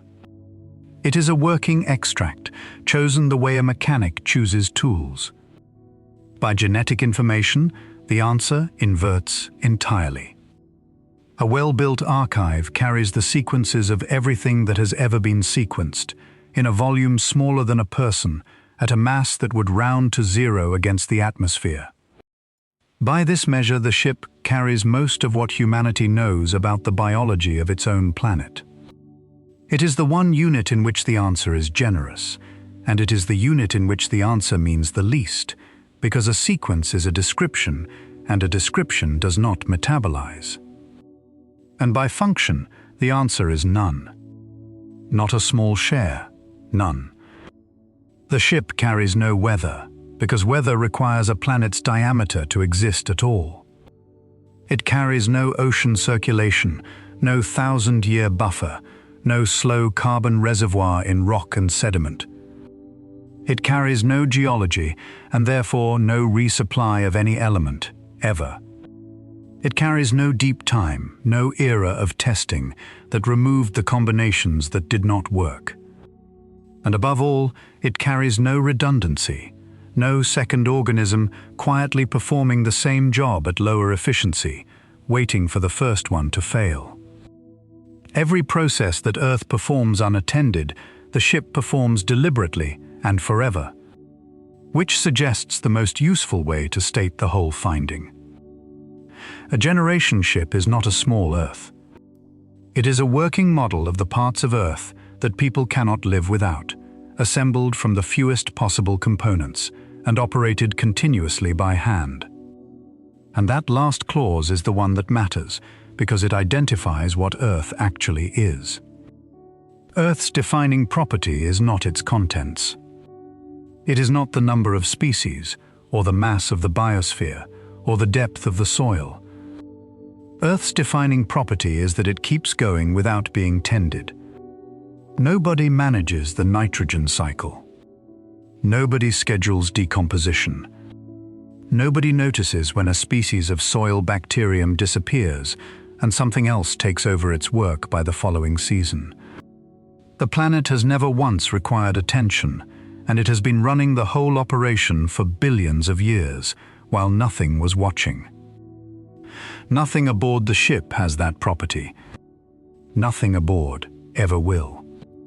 The ship is a place where the biosphere requires a staff. And there is a second finding, which is the one the title was really asking about. The fraction of Earth that fits is not the fraction anybody would choose. Sort the manifest honestly, and what emerges is bacteria, fungi, a few dozen plants, some fish in tanks, trays of insects, a container of soil and a freezer. Every organism that would appear in a photograph of the planet is left behind. The whales, the forests, the herds, the reefs, the birds. And none of it is missed by the loop, because the loop never needed any of it. The loop needed the invisible things. It needed them doing overlapping work, in numbers, with spares. And the numbers are precisely what did not fit. There is a fairer way to score the ship, and it should be given its due before the closing, because the 4 units above are all measured against a standard the ship was never trying to meet. Count functions rather than organisms, and the number improves dramatically. Photosynthesis, carried. Nitrogen fixation, carried. Nitrification, carried. Decomposition, carried. Water purification, carried. Atmospheric regulation, carried. Nutrient recovery, carried. Food production across every macronutrient class, carried. Measured as a list of essential biological processes rather than as a list of species, the ship takes very nearly all of Earth with it, which is exactly the achievement its designers were aiming at.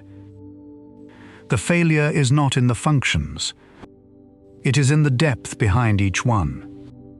And there is an inversion buried in the manifest that is worth noticing, because it is the one thing the ship has that the planet does not. The ship's biosphere is the first in history with a complete inventory. Every species aboard is known, counted, and recorded. Nothing lives in it that has not been catalogued. Earth's biosphere has never been fully described and probably never will be. The described list grows by 15 or 20,000 species a year, and nobody knows what fraction remains, which means that for all its poverty, the ship is the only biosphere anybody has ever fully understood. What happens to the manifest at arrival divides sharply, and the two outcomes could hardly be more different. If the ship finds a world that is genuinely habitable and already living, then releasing an Earth-descended ecosystem into it is not an unpacking.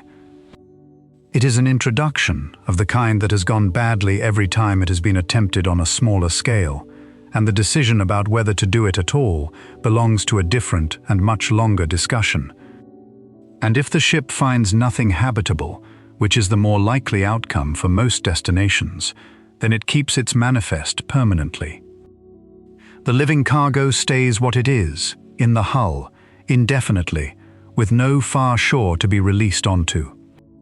In that case, the slow drift described a moment ago is not an interlude between departure and arrival. It is the entire remaining history of everything aboard. There is one last turn, and it is worth ending on rather than lamenting. The people aboard would not experience any of this as a loss, because loss requires a comparison, and after the first generation, there is nobody left to make one.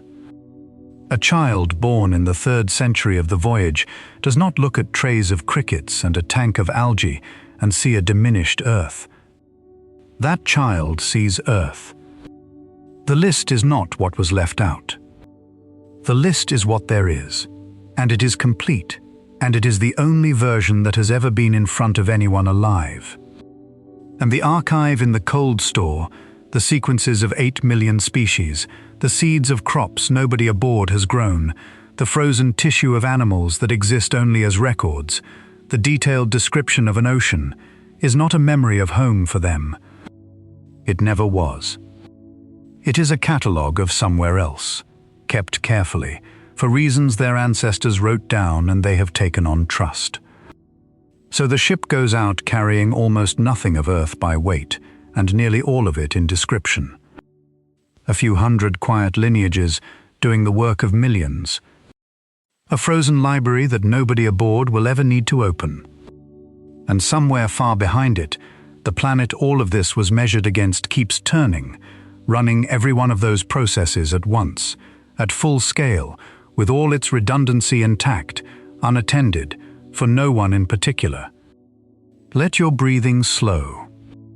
Let the day settle out of you. Sleep well and good night.